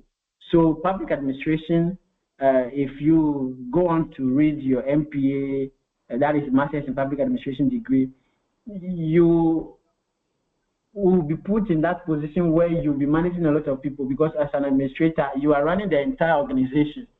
So all their day-to-day activities are under you. You make sure everybody does their things properly. Then the development of leadership quality. If you are someone that is a leadership enthusiast like me, then the field of public administration is for you. Even if you are not and you want to grow your leadership skills, this is a place for you. Then the areas of study in public administration are very broad. So there's a variety of subjects that there is finance, there's the legal part, the health and administration part, economics aspects, all this. If you go deep into public administration to narrow down in your master's levels, you'll be looking at all these areas. So you come out with a very broad knowledge of what is happening in every aspect of the country. And that makes you, the word is not coming, that makes you very versatile. You can fit anywhere in them. Then also the chance to hold important governmental positions, okay, as an administrator. This makes you available for governmental appointments into all these administrative positions. The directors of the ministries, directors of our boards, and all these public institutions, the directors, chief directors, they are all public administrators. Then the choice of work and all that. So these are some of the reasons you should consider reading public administration or taking your career in the field of public administration. I really haven't exhausted everything I prepared with, because all the details of these points have been withheld for the sake of time. So I will end here and pause for your questions. But before then, This is the Department of Public Administration. On the right side here, displays the current executives and their contact numbers are there. So you can reach out to any of them to give you deeper explanations of these things. I'll make my slides and other materials available to the president so that in case you want them for further reading before next semester begins for you to make your choice, you can get that from them. So thank you very much for having me. All right. Thank you so much, Eric. Thank you for that amazing presentation.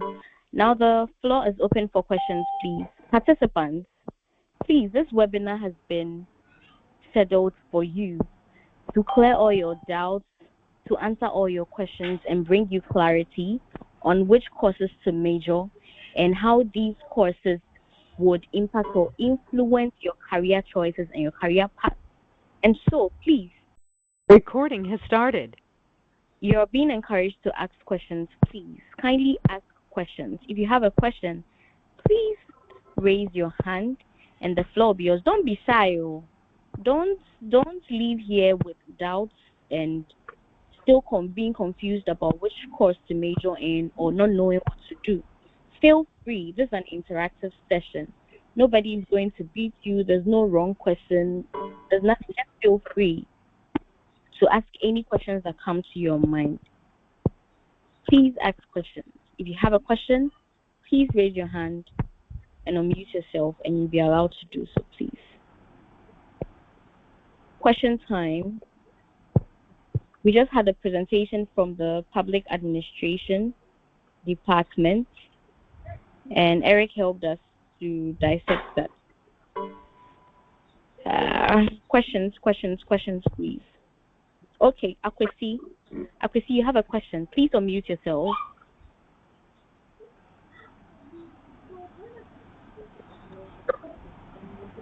Thank you very much. You're welcome. Please, I wanted to know, is public administration also studied internationally? Thank you. Please come again. I didn't get your question clearly. Please, I wanted to know, is the course also studied? You're asking if the course is studied internationally? Yes, please, internationally. Yes, of course. Yes, public administration is studied everywhere in the world.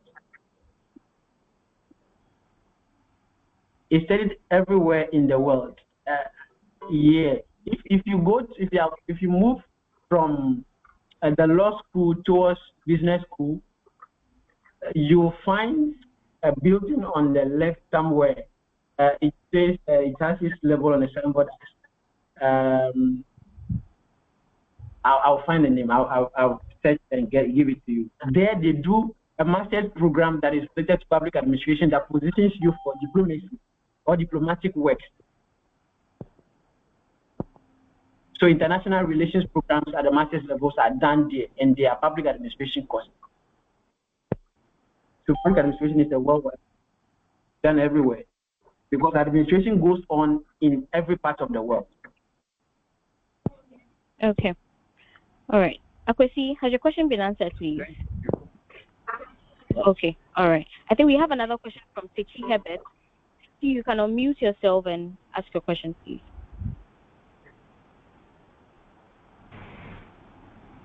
Okay. Good evening. Please, can you hear me? Yes, we can hear you. Yes, I can hear you. Okay. I first want to thank those. I think it was. I've forgotten the name of it, but then the one Eric. who gave the presentation. Yeah, Eric. The presentation for HR and then the public administration. So there is this common thing that I saw in the presentation of both of you. Okay. Actually, I'm doing accounts in level 300 right now, but then you made mention of the fact that the public administration helps develop your leadership skills. And then talking about leadership is one of the things that interests me a lot. So I wanted to know, how does the public administration course in general helps develop the leadership skills and then or the leadership qualities as you made mention, and then what are some of the specific qualities that they help develop?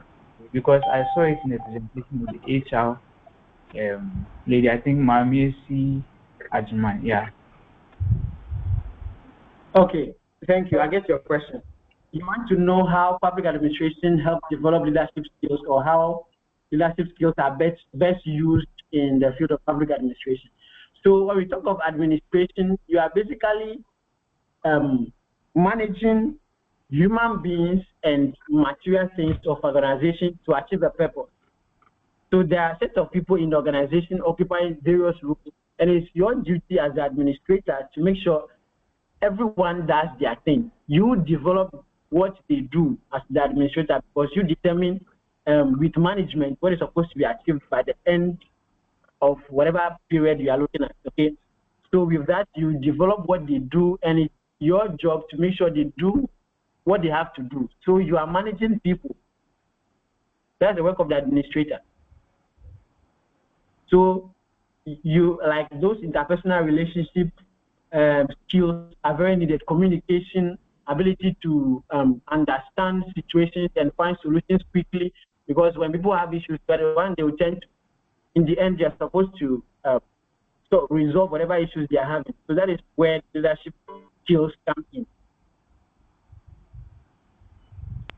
Have I answered your question? Yes, thank you very much. Okay, Herbert, you're fine. Okay, thank you. Thank you so much, Eric. We appreciate that presentation and answers. I would like 60 seconds to wrap up. Okay. So what? Yeah, thank you.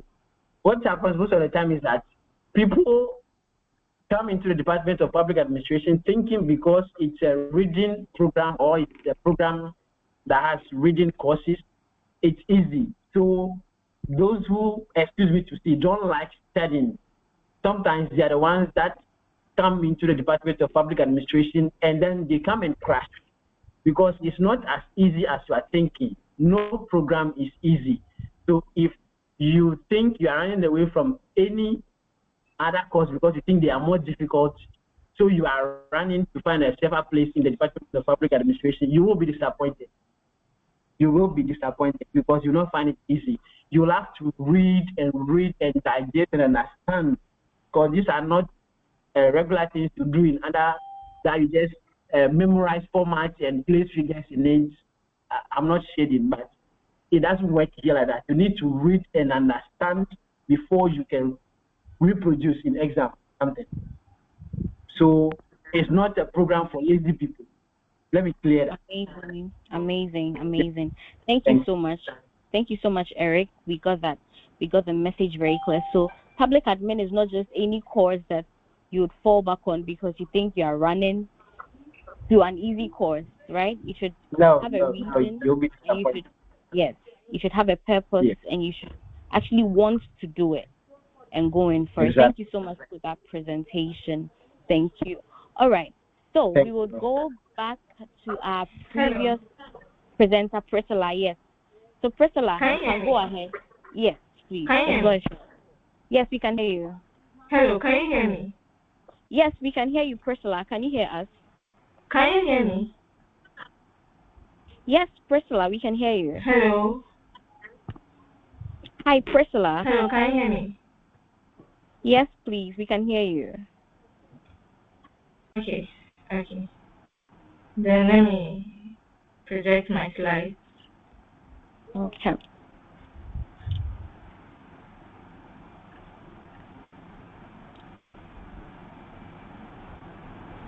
When it comes up, please let me know. All right, I can see your screen. Hello. Now. Yes, can you hear me? Hello. Yes, Priscilla, we can see your screen and we can hear you. Please, when it comes up, can you let me know? Yes, it's up. Okay. Priscilla, are you using headsets? No, I'm not using a headset. I'm not using a headset. Okay, so we are going to be speaking on marketing. Yes, so today our table of content, we'll have introduction, we'll speak about the definitions, key areas, career opportunities, and the skills required in marketing. Okay.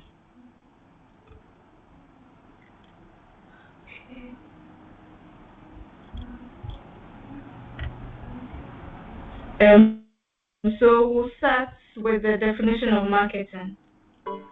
Marketing is the set of activities and communicating to customers by delivering value to them. So marketing is just basically talking about giving your customers or giving people something in exchange for value. And the value here is money. Most people think marketing is just about advertising and selling, which is not true. With marketing, you have to understand people, you have to make research, know what they want, know what problems are there, and the problems you have to answer. So marketing is a very broad topic. It's not just about selling and advertising as people think it is.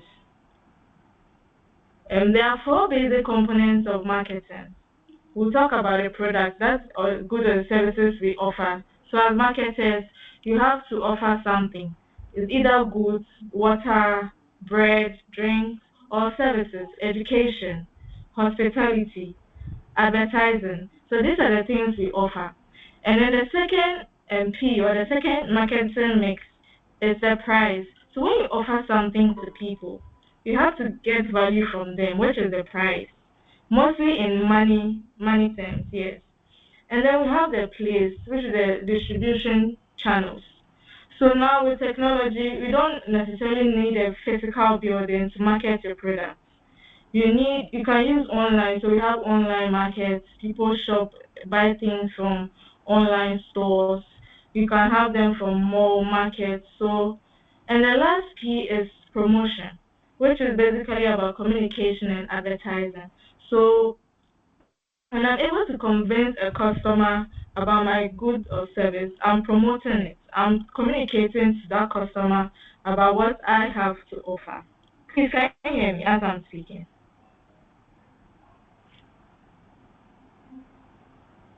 Hello, can you hear me? Yes, we can. Yes. Okay. Okay, so when you start from level 300, there are some courses in marketing you take. And this is broad for everyone in marketing because I did marketing and psychology. And most of my courses is compulsory for everyone to do. So we'll start with principles of marketing.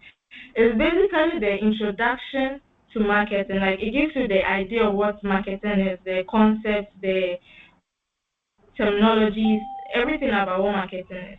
Then you do introduction to electronic business. It's how people conduct business digitally through technology, through the internet.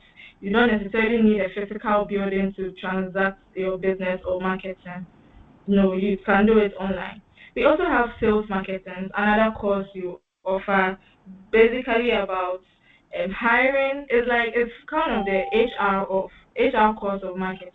It's about hiring the right marketers, the right sales force for your company, people who are able to convince customers, people who are able to get your product out there for people to buy. We also have integrated marketing communication. It's about how you advertise your product, the public relations, like talking to people, going to market. Some people hire influencers to brand their product for them. So, like, how they're able to communicate whatever you're selling to people. That's what the course IMC is all about. We also have fundamentals of entrepreneurship. It introduces students on the principles of how to be an entrepreneur, the things you have to do, the risks you have to take when you want to start your own business. We have marketing research. With marketing research, it's just gathering and analyzing data from your customers. So you want to bring out a new product in town. You don't just get up and then start doing anything. You have to take data from your customers. People do this through survey or questionnaires to get information from the customers and know exactly what they want. Because if you just come up with a product and is not what the market needs, you are going to really be at a loss. Another course you take is marketing management. It's more about like the administration hand of marketing. What you have to do in the organization, your organization you're working with, like the things you have to do to promote it. Another course you take is relationship marketing. That is how you're able to connect with your customers. Sometimes you buy something from a brand and they'll text you, they'll WhatsApp you, hope you like my product. How was my product to you? Like that is building connections and relationships. They call you during Christmas, oh happy Christmas, can you come and shop with us? This is what relationship marketing is. We also have international marketing, which is executing your marketing business across national borders. So if you are in Ghana here and you have a business and you sell to people in Nigeria, you sell to people in Togo, you are dealing in international marketing because it's across borders. Another course you take is service marketing. Service marketing, remember earlier I spoke about the products of marketing. We have the goods, the tangible things, and the intangible things, which are services. So services is education. As you are going to the school, University of Ghana, what the lecturers are offering is their service. Service market. When you go to a hotel, they offer service. When you like services is not tangible, so that's another course you also take. And lastly, you have tourism marketing. It's how you promote destinations, travel services, and you experience both domestically and then internationally. There are 4 key areas of marketing. So we have the digital marketing. Now the world is moving in a technological phase or a digital phase, and technology is controlling everything we do. So if you want to be a marketer, you have to be very knowledgeable in your digital skills. So we have search engine optimization.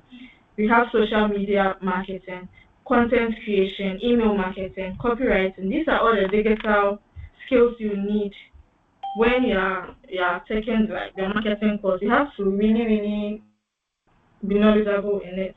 We also have brand management, how you are able to enhance a brand's identity and deliver on a promise. So sometimes if you buy a product, and most people buy things because of what the business offers, like what the product offers. So sometimes people will advertise, oh, if you buy this, you're going to get this and this in return. You have to know how to portray your information and convince people, and not just convince them, you have to also deliver on your promise. So marketing course actually is a very good course. It opens your mind on products, and now everybody is starting a business, so it helps you know what to do and what not to do. We also have marketing research. As I said earlier, when you want to start a business or anything, you can't just get up. You have to know your people, know their customers, know the type of the demographics you are dealing with. You have to take data from them. So during this season, would they like my product or should I wait for the next season? You have to do all this analysis. And then we have sales and customer representation. You also have to learn about your communication skills, your selling skills to people. Sometimes people just go and advertise their product, and when the customer says, no, this is not what I want, you lose hope, you give up. It shouldn't be the case. You have to persuade. You have to know how to convince people and communicate your skills. So the marketing course actually also teaches you about communication. Yes. And then we have some career opportunities in marketing. So when you are taking this marketing course, you are able to have a lot of advantages, a lot of skills, because you learn digital skills.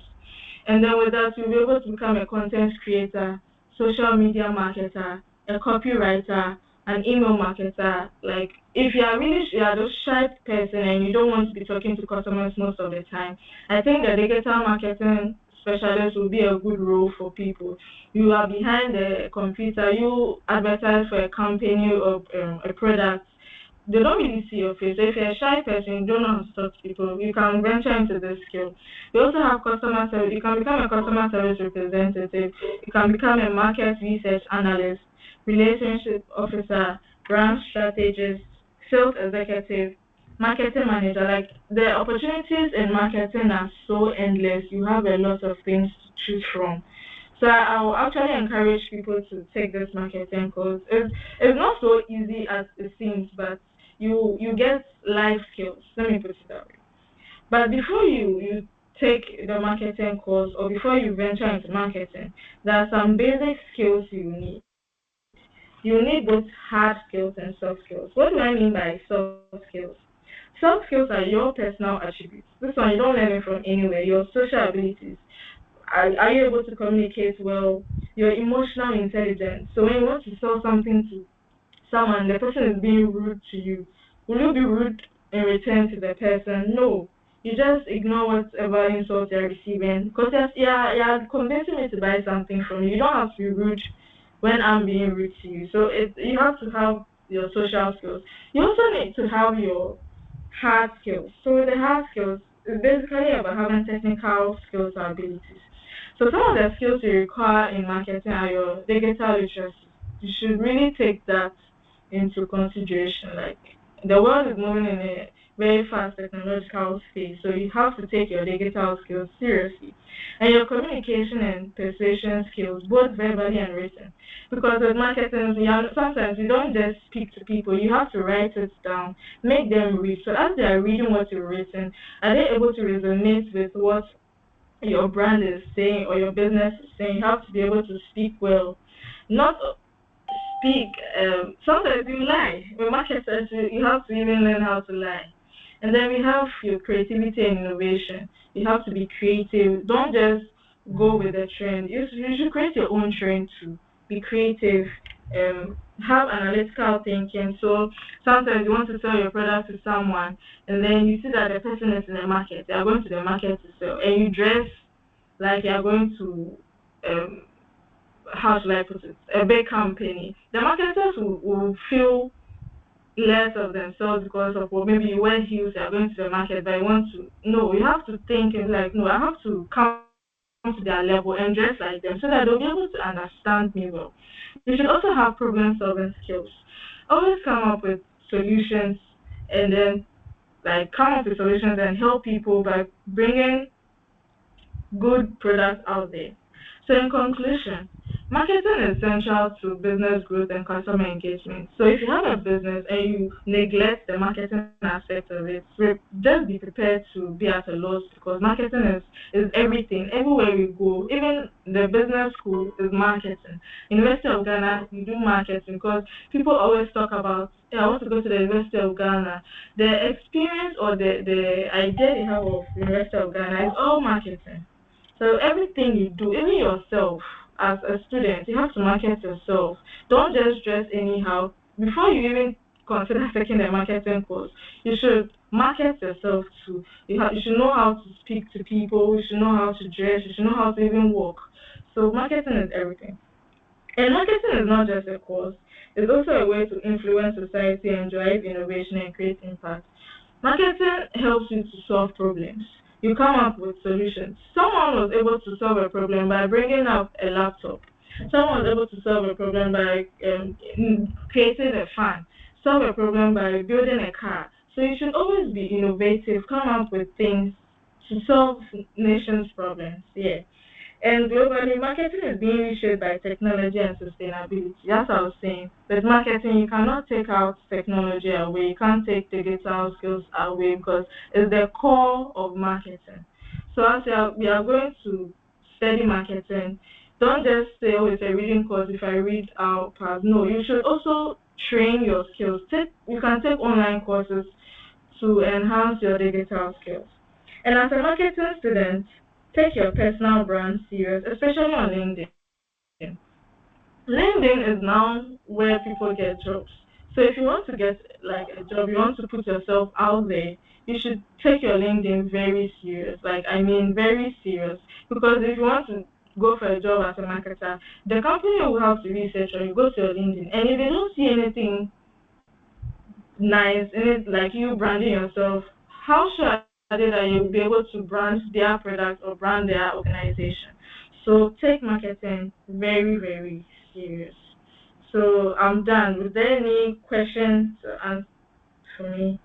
In future, I would be a magazine seat. Thank you. Very, very interesting presentation. Very interesting. All right. Thank you so much, Priscilla. you. Please, do you have any questions for Priscilla? The prospective marketing students, if you're Yes, thinking of majoring in marketing, you have any questions at all, please kindly raise your hand.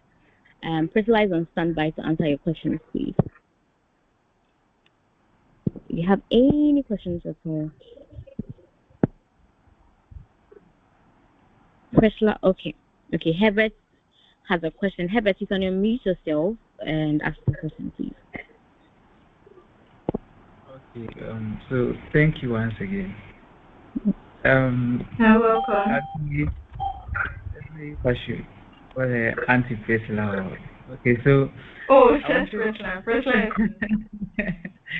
Okay, so as an accounting student, okay, I wanted to ask, are there courses online? Okay, aside, I read Principles of Marketing, and then honestly, I didn't like how it ended up. Okay, but then I wanted to know if there are other courses online that I can take.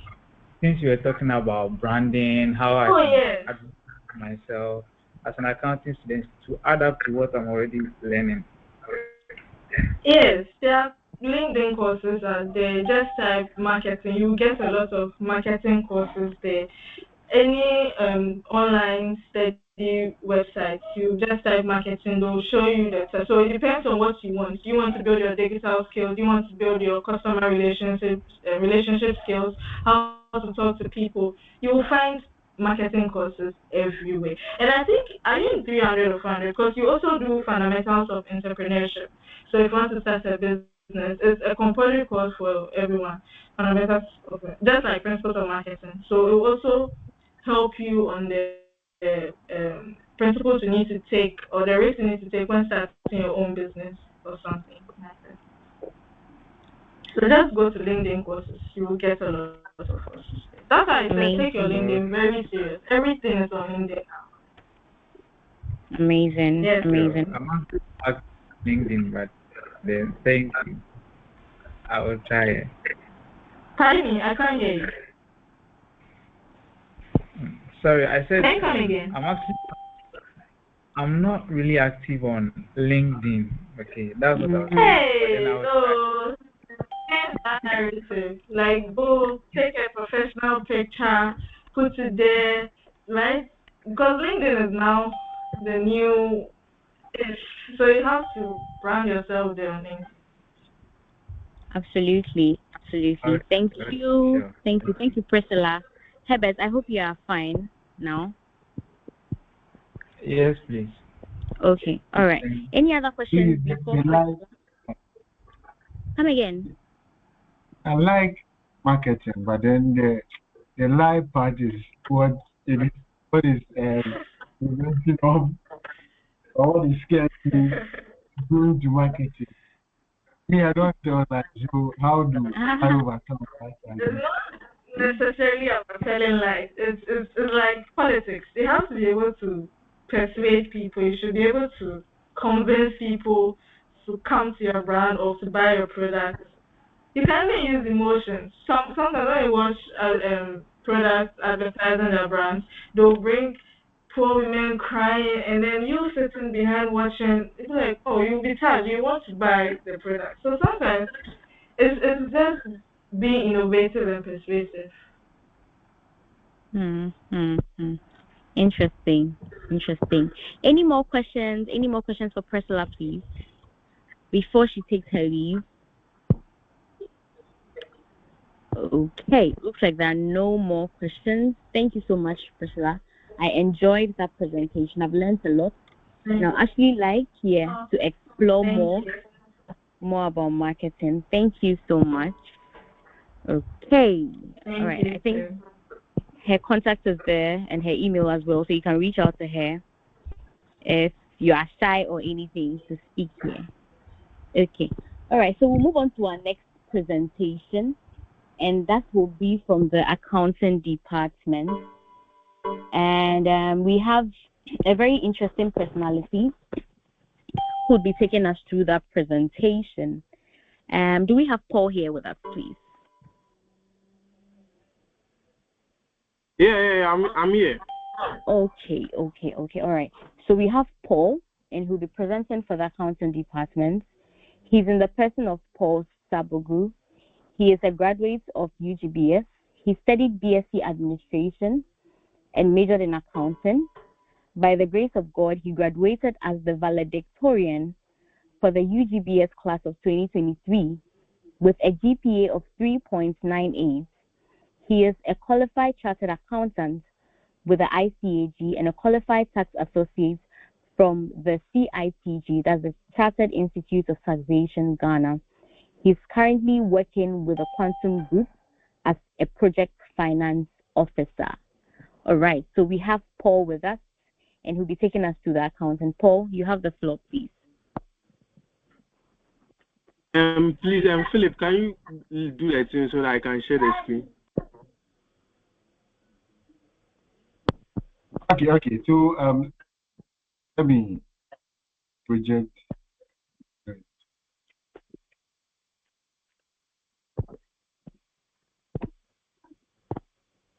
Okay. So please, you can share your screen now.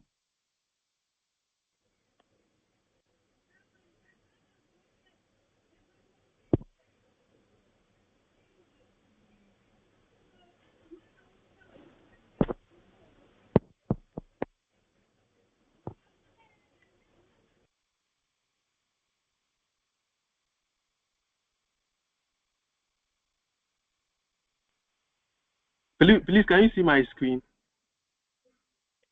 Yes, please. You can see your screen. Okay. Good evening, friends. We thank God for today, and Philip, one of my friends when we were on campus. In fact, we used to go for classes together. He was the one reserving class seats for me in class. Charlie, thank you for bringing me here. So today I want us to talk about accounting. So usually when we come to school and they talk about accounting, a lot of people feel, I don't know, chills, like they feel it's difficult or something. But today we'll go through it. But first, if we are going to make the choice, look at yourself. What kind of person are you? How do you see things? Accounting is such a way that it's challenging. Not that it's difficult, but it's challenging. It gives you the opportunity to think outside the box. You have to know a lot of principles. So if you are the type that you like principle-based things, like when this happens, do this, you'll be one of the people that will fit into the accounting choice. The other thing I'll tell you is that before making your decisions, please speak to people. I did that a lot. I spoke with a lot of people. In fact, my friends, Foster and Philip was very determined to choose accounting, so I spoke with him. I consulted a lot of people who knew the situation. I also spoke to some seniors about the course choice because I was very confused. I'll tell my story very soon.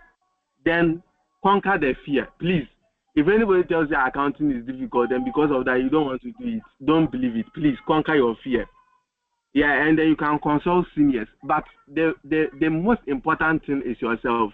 You can see that I've put a scripture here, that for what man knows the things of a man, except the spirit of that man which is in him. It is you yourself that know your capabilities more than others. People will see you, they will describe you, but you know your strengths. If you like principle-based things, accounting is one of the best choices for you. Okay. So let's see some things here. Accounting, very, very interesting. It's very, very intuitive. I will give you an example. It deals with chains of events. Maybe okay, you did accounting 1, so you know things like correction of errors. If you make one mistake, it will take you thinking. It will challenge your thinking to be able to correct that mistake. For example, if you overstate your closing balances of stock, it is going to do what? It will reduce your cost of sales. Reducing your cost of sales will increase your profit. And then you remember the equity side will also be affected. So it challenges your thinking. Accounting is very intuitive, and it challenges your thinking to be able to look at the cascading effect of things.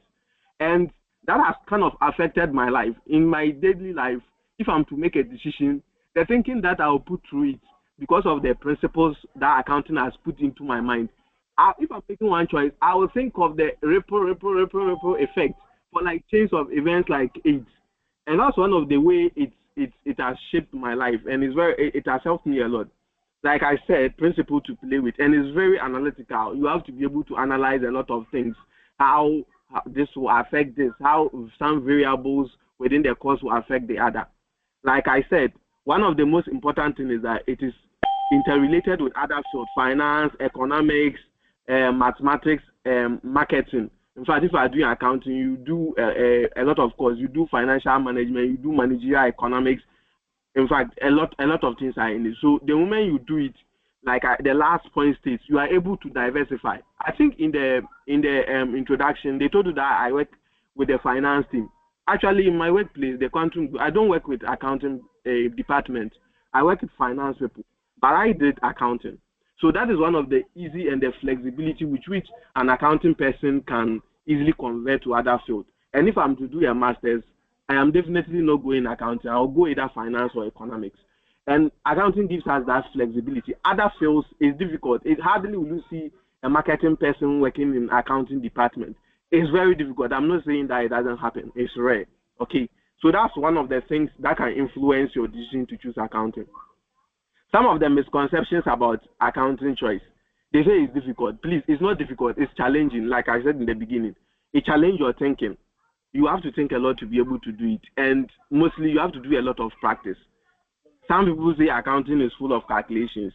Not really. If we check, finance has a lot of math more than accounting.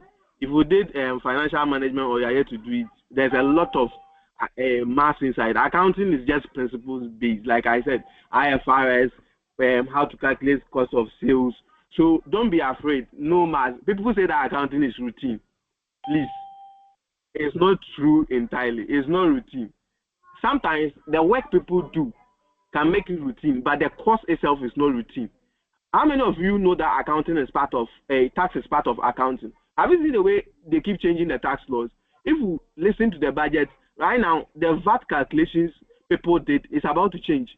So it's not that accounting is stagnant. It depends on what you are doing. Okay, so things like taxation, it keeps changing. They have changed the tax law on VAT, and you have to go and learn the new ones. And now you have to look at the way it will affect other things. In fact, the budget has changed a lot in terms of tax.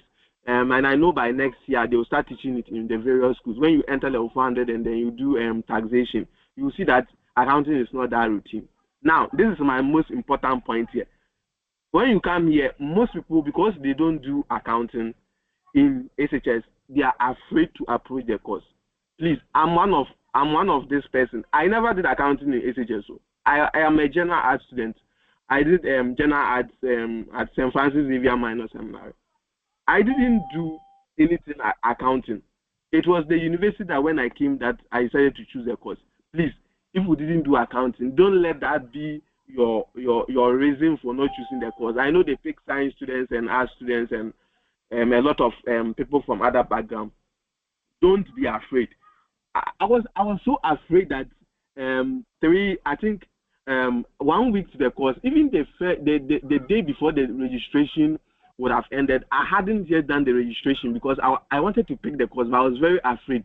So I was leaning towards other choices. I spoke with my friends. They all tried to convince me. In fact, Philip there, he was too much convinced that he's going for accounting. I spoke with them. It was just the last day before the registration period would end that I entered the portal, and I don't know, something just hit me, and I just chose the accounting courses, and that is it. And this is where I am today. So please don't let the fear that I haven't done accounting to scare you. Please see, if we did well, if we did well in fundamentals of accounting and financial accounting, you are very good to go. So let that mindset get out of you. Now, one of the interesting facts about accounting is that you have a lot of professional bodies to join. ICAG, which I qualified last year. you have ACCA, you have this one CITG, that's a Chartered Institute of Taxation Ghana. You have CIMA, and then you have the Certified Internal Auditors, and a lot. You have a lot of professional bodies that you can attach yourself to, depending on your choice, and they offer you a lot of leverage in the workspace. And this is a very good thing that can you can use for your advantage if you want to choose accounting. Now, some of the career opportunities, I'm just about wrapping up. I think my time is up. Auditing, taxation, financial reporting, management accounting. In fact, in an organization where I work, they have a lot of different departments that do accounting. Some people are working on taxation, others are working on audit, others are working on financial reporting, group reporting, and they need people every time they are recruiting. In fact, accounting is one of the skill that is needed in the market side, because every time they are recruiting, especially when you join ICAG or you become a member with ACC or one of these professional organizations, they will always knock on your door. So look at some, just these are just some of the examples. I still have some scrolling. Consultancy, you can enter consultancy. You can do compliance, regulation, accounting information system. If we listen to the budget, they were mentioning EY and PwC joining hands with some company, a foreign company, to develop some accounting software that they will use, taxation software that they will use at the borders to be able to value goods. You know, the finance minister stated that we are losing a lot of cost. This is accounting merging with IT, because you can't design the course without technicians in the tax side. So even with the accounting information system, the IT people, they have to partner with us. In fact, we have a lot ongoing. Treasury and cash management, and then you can even talk about the non-profit organizations. They need to still do accounts, even though they are non-profit organizations. Then you can talk about education, teaching, and then research assistance. So these are some of the, just to list a few, the places that you can leverage on as a career course. Now, finally, my dear brothers and sisters, please pray, pray. Me, I will tell you how I chose accounting. It was by God's grace, because I was afraid of the course, even though I had A in both fundamentals of accounting and financial accounting. A lot of people were scaring me. It's difficult if you don't do accounting and you are coming to do it. You find it difficult. I was hearing a lot of things from people that was itching my ears, putting fears into me. I nearly didn't choose the course.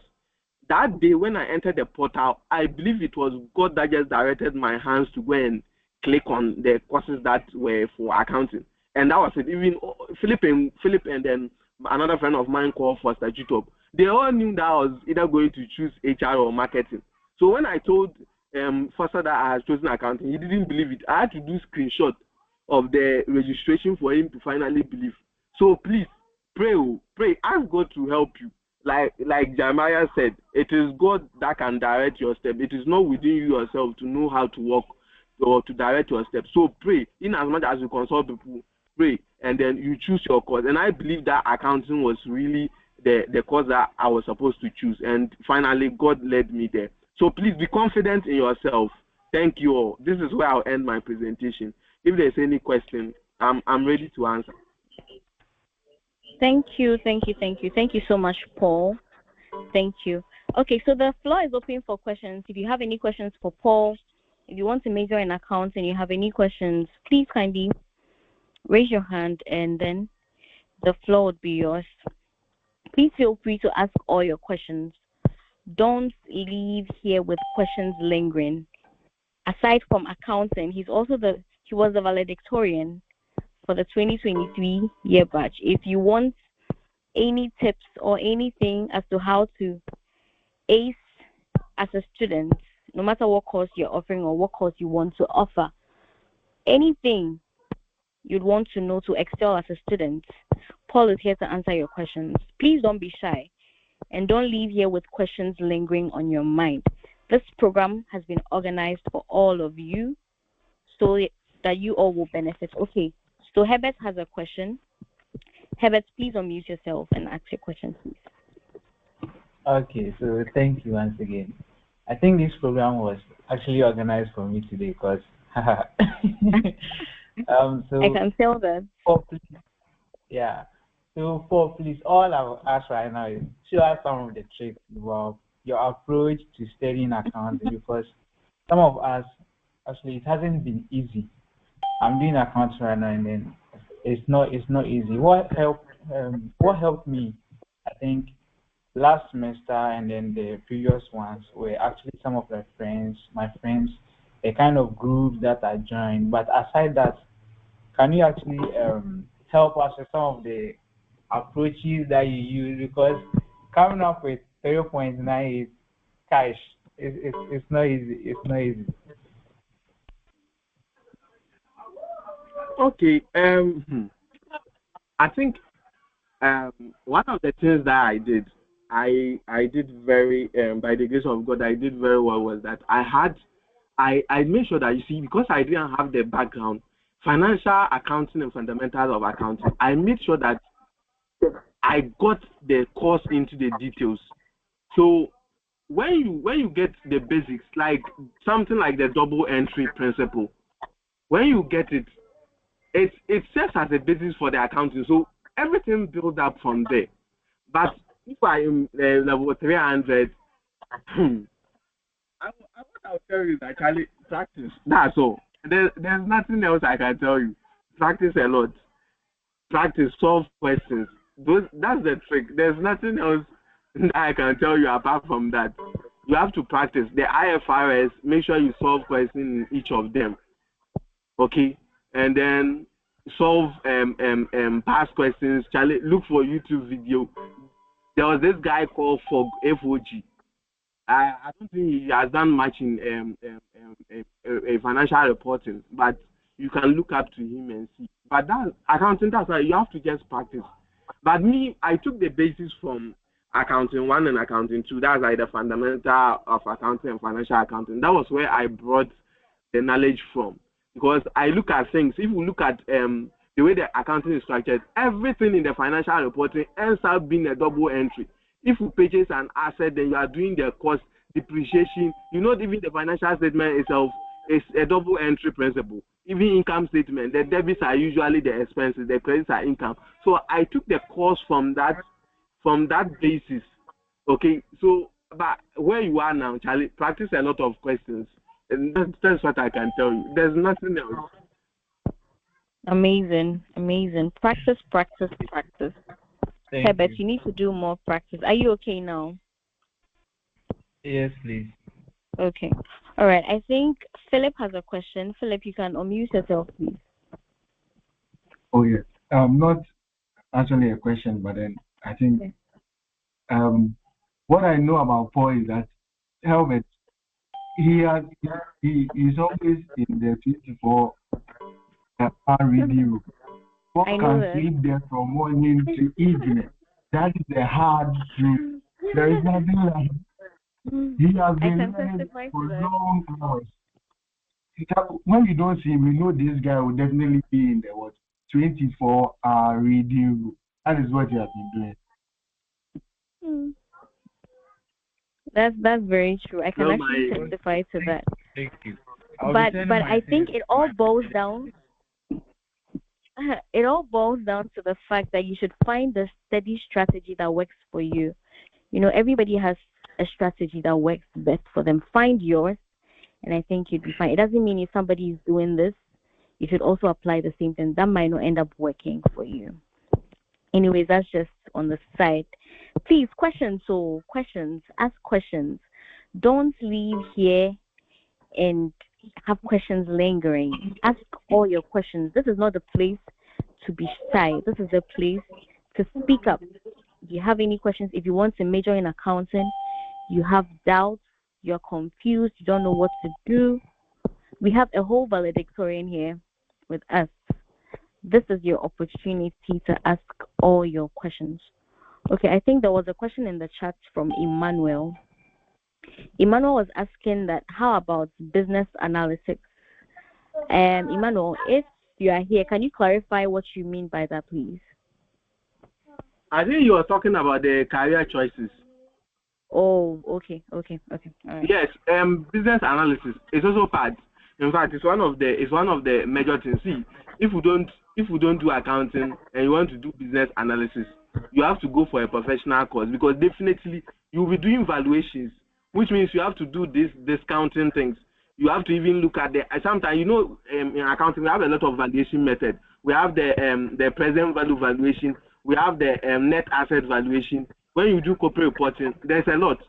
So what I will tell you that is one of the major areas. It's just that I didn't add, like I said, this is just limited. And now people use a lot of computer related things to do financial modeling to do valuation. So that's what I'm saying. It has come to the point where the IT people, they even need our skills to be able to work. And if you are able to learn some IT small, it will help you. One thing, the person that asked the question about how to study the accounting course, please don't chew. Accounting, if you chew, it will not work for you. See, when I started, I didn't know how to do this double entry thing. I was trying to chew everything. I chew cost of sales entry. I chew asset entry. I chewed a lot of things. See, you will go, they will bring different double entry. So please don't try to chew anything in accounting. Make sure you understand the principles. When you understand the principles, there's no way they can manipulate the question and you will not be able to answer it. Understand the core principles. Just the small details in the questions. Make sure that you get them. But if you try to chew, Charlie, you will go to the exam. The way they will meander the question, you will not be able to answer it. So understand the small issues. Like some things are there. Like if we are doing the capitalization of this is it research and development course, they will give you some 6 things that we used to call pirates. Like, know the small things inside. Don't skip them. Don't just read them or say, I have a general idea. And the only way you can get the details is when you solve questions. Yeah, that's what I wanted to ask. Is someone on the floor? No. Angela. Charge Please, who's on the floor? If you could, do you have a question for us? We're talking about our majors in terms of blood. Let me look in what they are glad for. Hi, C. Please, do you have a question? Hello. If not, yes, you have a question. Okay, please go ahead. Yes, please. I wanted to know concerning the market. Please, can you hear me? Yes, we can hear you. I wanted to know that concerning the marketing, a lot of people say that it is easy. I want to know from your point of view whether it is easy or is it underrated. That's concerning the marketing. Is that it? Yes, please. Yes, please. Okay. I think Prince. All right. Can I talk to that? Sure, you can. Before you bring the person. See, let me tell you something. It depends on you. See, marketing is not easy. There's no course in the business school that is that easy. It depends on you. Somebody like me, if you send me to marketing, Charlie, I don't like reading. Like reading courses. It's things like business policy. Okay, if I come to since you haven't gone to 400, maybe what other course? Computer application. Is it computer application? Those reading courses, I didn't like them. I passed them all right, but when I'm reading, I don't like things, advantages, disadvantages. So it depends on you. If you don't like reading and you go or presentation marketing, they do a lot of presentations, group work, teamwork. If you're not the type that like those kind of things and you go and choose that course, you'll be having problems. So look at yourself and analyze your own self. If you are somebody who like doing presentations and then you like reading, then probably marketing might be something you consider. If you don't like too much of calculation or principle based, then you don't have to go the accounting or the finance way. So look at yourself. By saying it's easy, it's not really that true though. That's what I can say. But I think somebody is here to speak to them. The person can talk about it. Okay, thanks. Okay, all right. Has your question been clarified, or you need more clarification as to that? Oh, okay. Since he has said his point of view, I also want to hear your point of view.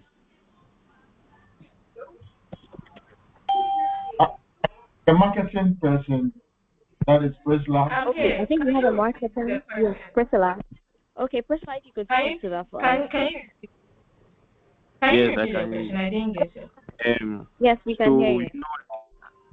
I made some observations before I came to this group call. So through those observations that I got from people, a lot of people were saying that the marketing aspect is very easy, and then you just have to read and all that, those kind of misconceptions about it. But since I'm here today to get advices from my mentors, I wanted to hear it from your own mouth and then know how the marketing actually is and how everything.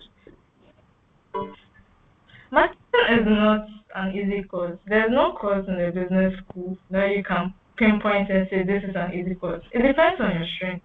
So if you're good with reading, if you're good with presentation, you're good with group works, I think it's somewhere you can head towards.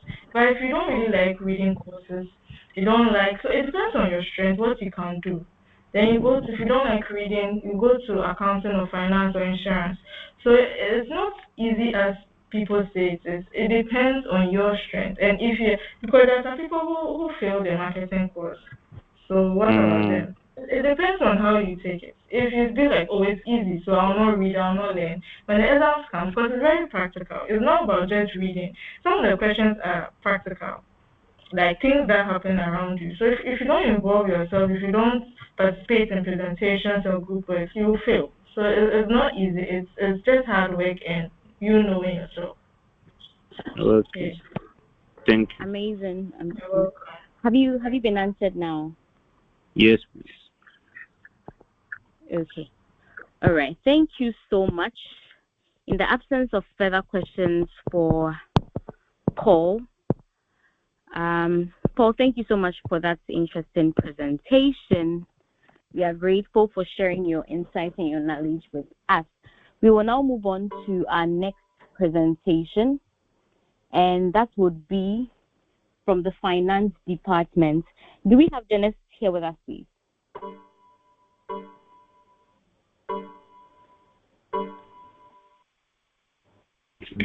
Hello, Farida. Okay, all right. So we have Dennis with us, and Dennis would be presenting for the finance department. So I'll just go ahead and read a brief profile about him. But while I do that, Dennis, you can start projecting your slides if possible. Okay, so Dennis, he's in the person of Dennis Appiah Gyamfi.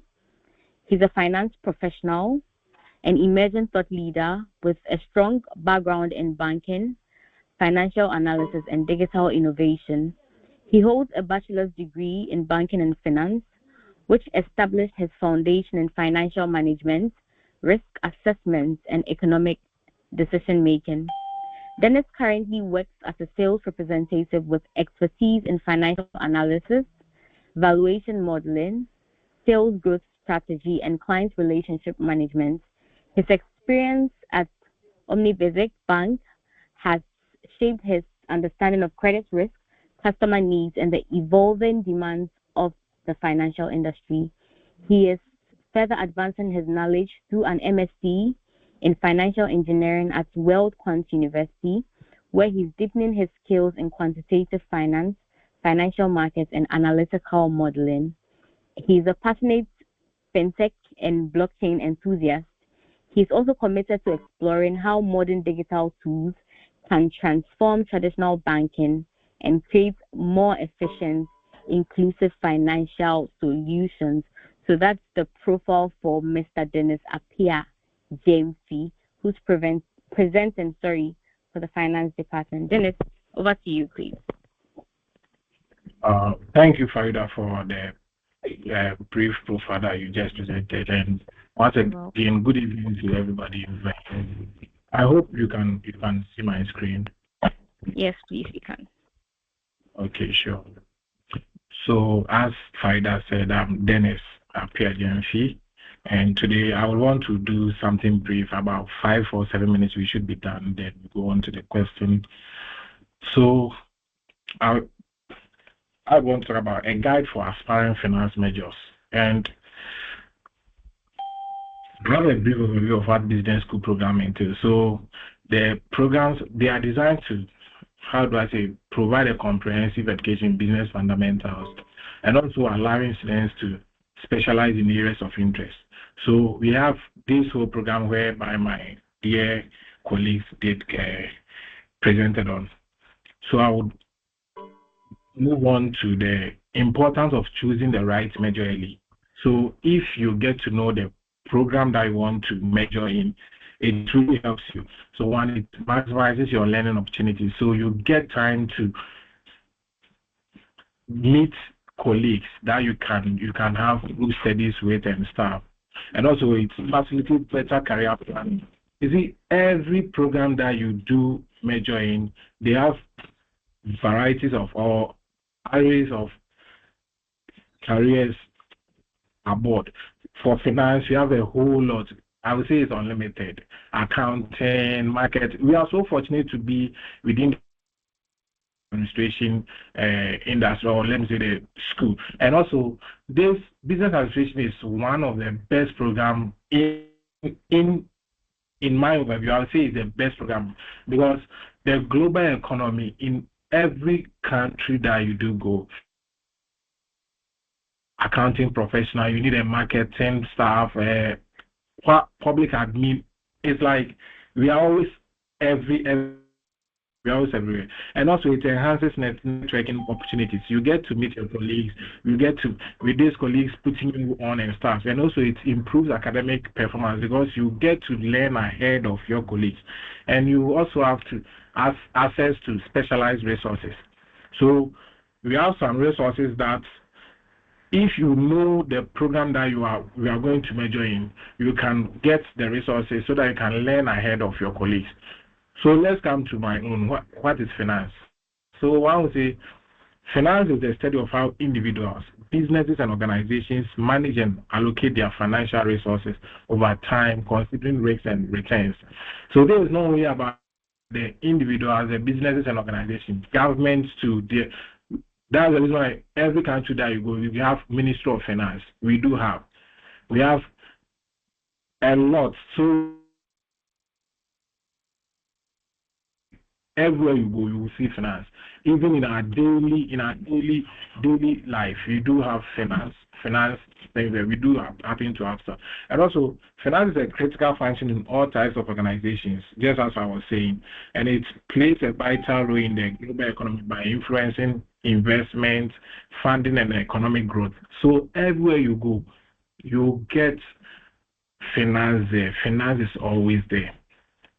So we move on to the importance of finance in the global economy. So finance is the backbone of a global economy.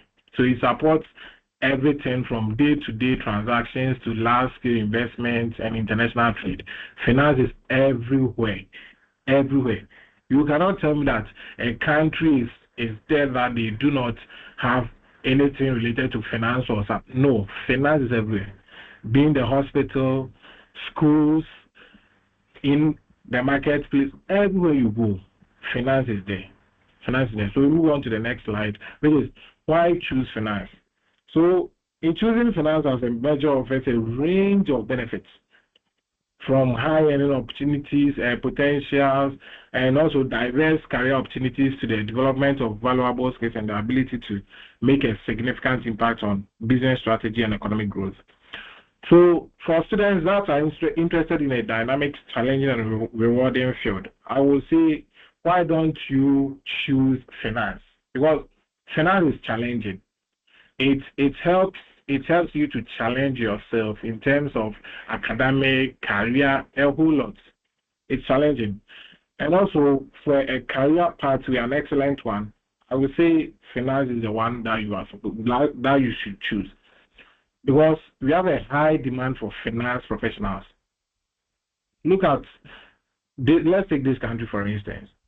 We have different types of businesses, and every business needs a finance expert or finance professional over there. Yes, some accounting tool is there. We have HR. So finance is more or less like HR because we will need them over there. And also as accounting and stuff. And also when it comes to the salary, I would say we have the lucrative salary. Yes. I'm talking from experience. And also, finance help you develop valuable skills. It's not always about the program, the courses that you learn at school. But sometimes you have to learn some things on your own. You have to add skills to yourself. So we have this financial model evaluation analysis. We have a whole lot of skills out there. That's a finance student you should learn. And this also helps you. It puts you at a certain level whereby in terms, like when we are done with school, you are always a top-notch student because we have the skills. Unlike accounting, yes, accounting students, they can do that, but mostly they tend to use a professional exam. They tend to do the professional exam, which is also good. Yes, it's actually good. When you charter in accounting, it's always a top notch. Yes, it's always good. But with finance, we also charter in as we have the CIBJ. We have a whole lot of professional bodies. We have the certified treasury analyst. We have the financial analyst. A whole lot. We also charter in our own way. But with us, we have these valuable skills that will help you. And we have the opportunities for advancement. Just like accounting student can come like further up his or her education in terms of masters in finance, the same as we can also do it. Like we are interrelated. We can do the same. So let's go to the career opportunities in finance. So we have the financial analyst, we have the investment banker, portfolio manager, risk manager, financial planner or advisor, the corporate finance professional, private equity analyst or associate, venture capital analyst, financial consultant, we have the actuary, we have the trader, we have the credit analyst, financial regulator or compliance officer, insurance underwriter. A whole lot. It's unlimited. That's what I would say. We have a whole lot. And this career comes with a lucrative salary. So a degree in finance actually opens the door to a wide array of career opportunities that cater to different interests and also skill sets.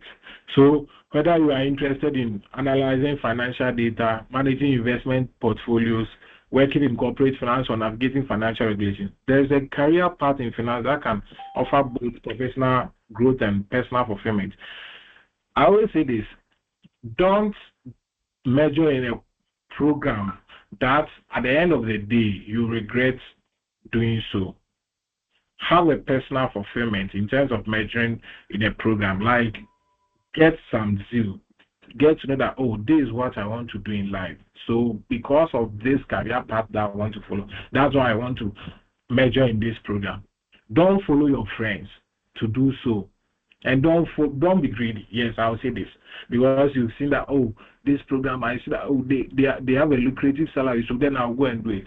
But at the end of the day, like you will suffer. Like you always regret following that path for some time to come. So I would advise you follow your heart. Know what you want to do. Don't follow what your friends are doing. They will say, oh, follow who knows rules. No, don't listen to that jargon of that West. No. Follow your heart. Know what you can do. You also go to the industry trends and future outlook. So now finance is a program that do changes. Yes. Day in, day out. We do explore. That's what I'll say. We get new things coming, new trends coming on board. So now I have the digital transformation, the fintech innovations, whereby Ghana now is trying to adapt to it. We have the growth of sustainable and ethical investing. When you go to most of the banks, not most, all the banks are now trying to do this and also increase focus on risk management and compliance, the cross-border finance, which is also a best thing that's happening in the finance industry as at now, whereby you can send money from Ghana to Nigeria when it's instant, and it's also helped the economy.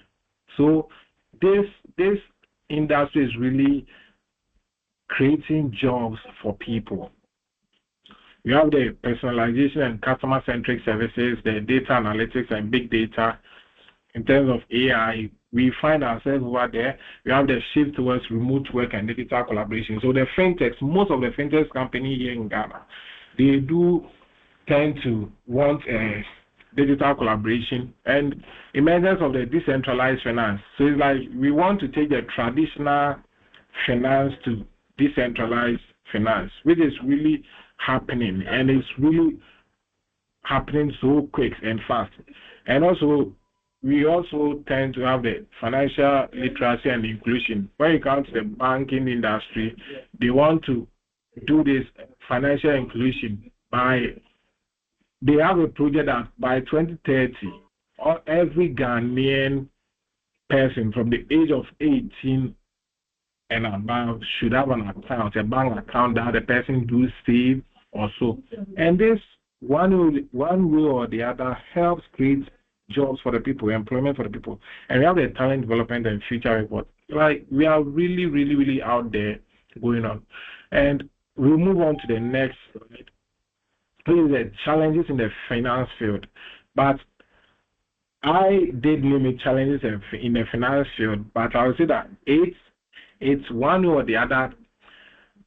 The challenges that we are facing now, we are finding solutions to create employment to create jobs for the people. So we take the regulatory and compliance challenges.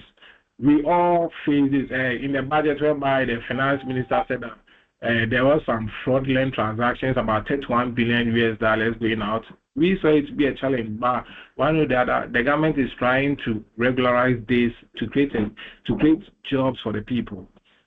So henceforth, there won't be any fraudulent transactions, because if it's been regularized, people will now do it in a legal way, and they will have to employ people. Now, most people did it in the dark, but they can come out, get their license, employ people, and do it. And also go to the technological disruption and cybersecurity rates. Now we have finance is trying to merge with these cybersecurity experts to give them this. It's a whole lot. You have the competition and market saturation, the talent acquisition and retention. Finance is one way or the other a program that you can transition from one career path to the other with ease. That's one best thing with finance. I would say most people will tell you that finance is difficult. Yes, it's difficult, but it's difficult in a way that it's a mindset that you do have that makes it difficult for you. If somebody can do it, you too can do it. So we have these challenges, and we are also bringing on board different solutions to help people. I hope most of you over here have heard of the cryptocurrency and the blockchain, which falls under the decentralized finance and the digital assets. I hope you've all heard of it. This is also a way to help the people, If you do really understand it well, like into details, you know that, oh wow, finance is really doing well. So I will tell you, my dear brothers and sisters, finance is a program that it's a challenging program. If you want to major in finance, I will tell you, look at the career path that finance do you have, the benefit that you get, and in terms of talent development, I would say look at all these things before you major in finance. And finance has a let me say, we have the lecturers there. They are always ready to listen to you. If you go to them, they will help you. The likes of Professor Liklim, Dr. Abaka. We have a whole lot of lectures out there that will really help you. And I always tell you, learn and learn hard when you major in finance. And after your first degree, you always appreciate yourself that you did choose finance. Thank you for your time. Thank you so much, Dennis. All right. Please, do you have any questions for Dennis before he takes his leave? If you want to major in finance, or if you have any questions with regards to finance as a major course, kindly please raise your hand. Okay, Elizabeth Odonko. Elizabeth, do you have a question? I'm sorry. I was trying to upload, and I think I made a mistake with that. Sorry. That's fine. Thank you. Any other questions? If you have any questions, please. This is your time. This is your chance. Don't leave here, as I always say, with questions lingering on your mind. Please ask all the questions here, because this session is for you. Career prospects, career path in finance, anything you want to know, Dennis could answer those questions for you before he takes his leave, please. Please get in touch with me. Okay. Please kindly ask your questions. Dennis is still here. Dennis is here with us. Okay, all right. So, in the absence of any further questions, thank you so much, Dennis. We appreciate that. I'm sure they've all been convinced about which course to take, and all doubts have been clear. Thank you. That was a very clarifying presentation. So, we have with us the Vice President of Scholars and Associates, and she's in the person of Rhoda Bosu. Rhoda, are you here with us? Okay. So Rhoda will be giving us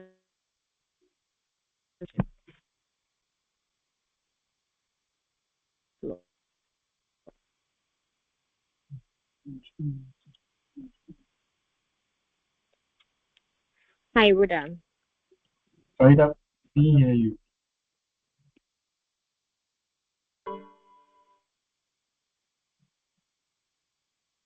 Okay. Looks like we don't have Rhoda. Farida, please begin with your statement. Farida, we didn't hear what you said. Come again with what you said. Hello, can you hear me? Yeah, we can hear you now. Yes, please. Okay, so I'm saying that we have the Vice President of Scholars and Associates with us. Can you all hear me? Hi, can you hear me? Yes, I can hear you. Okay. All right. So please, Rhoda, kindly give us the vote of thanks.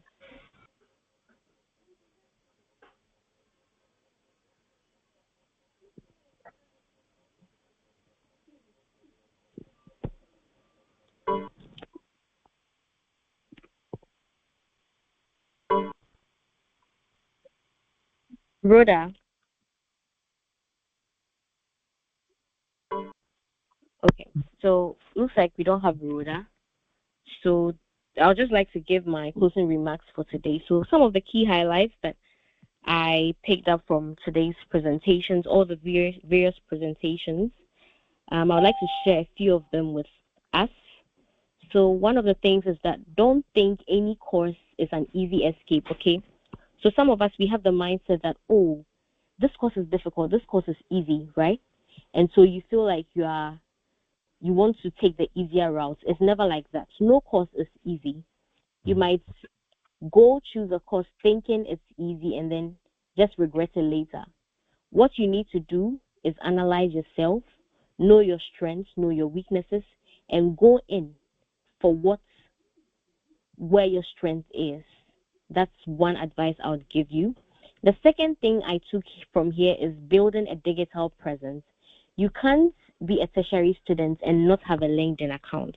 The world is going digital now, and HRs of various companies are using people's LinkedIns in recruitment. Yes, you might say you're not in the working brackets or working at the working age yet. You're still in school, but no, you should start building your online presence now, so that by the time you're out of school, you're already fully fledged and ready for the world market because it's for the work market, because it's really, really competitive. And the third thing that I'd like to share with all of us here is studying. When it comes to studying, have a strategy that works for you. Don't follow the masses. Don't do what everyone is doing. Don't think, oh, this person did this and he had all A's. This person did that and he's a valedictorian. Know what works for you. Don't always follow the masses.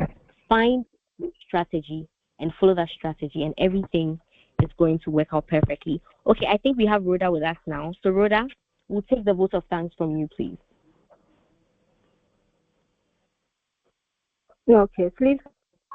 Can I be heard now? Yes, we can hear you.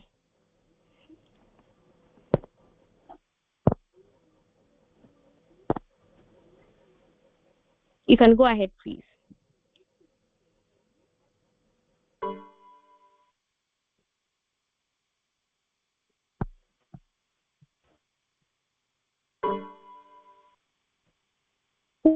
Who graced this present?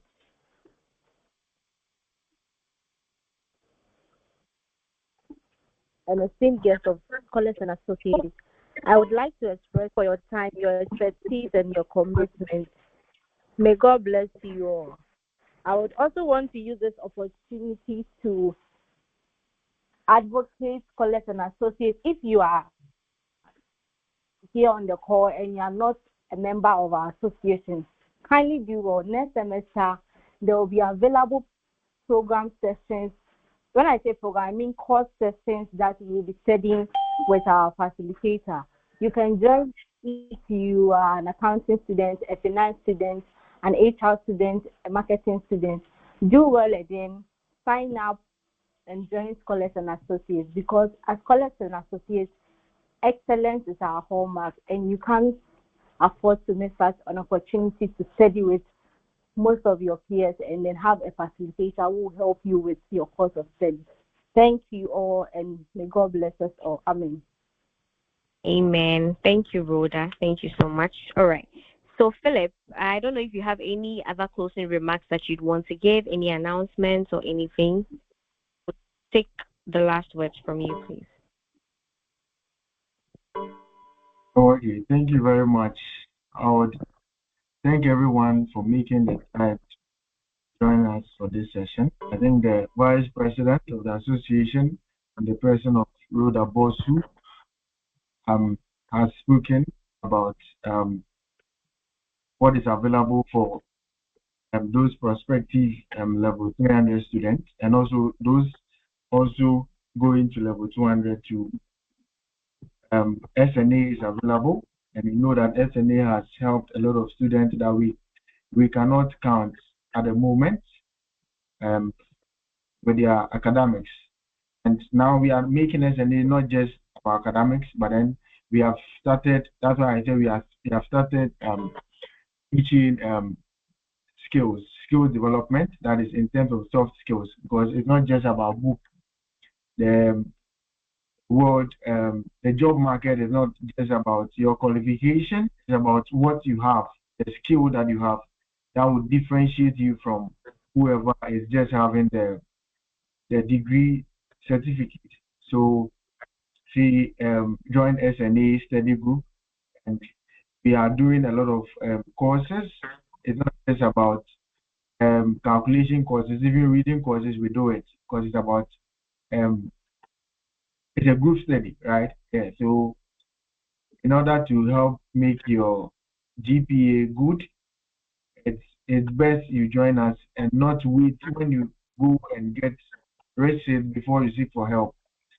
I'm sorry to inform you that usually those who get receipt and come back to me, sometimes I give them blue tick, because I sometimes see that you're not serious, and we don't deal with serious people. Deal with serious people, because if you come back for receipt, it delays the process. We coming back to teach you something that has already been taught, but now there's a lot of pressure. And I'm not the only one who is also handling the courses, because now we have other student facilitators. So sometimes I try my best to link you to some of the student facilitators to help you with the course, but I advise that always seek the opportunity. Always make use of the opportunity as it's available now. Don't wait and get rested before you seek for help. Opportunity comes but one. Thank you very much, Farida.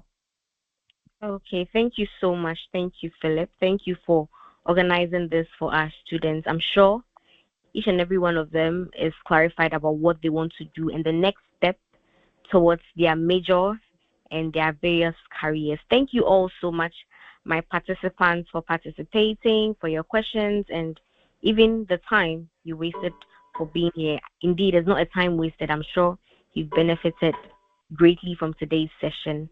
Thank you all so much. We appreciate you, and hopefully we hope to see you in our next session of the SNA webinar. Thank you all and have a good evening. Bye. Thank you all. All right.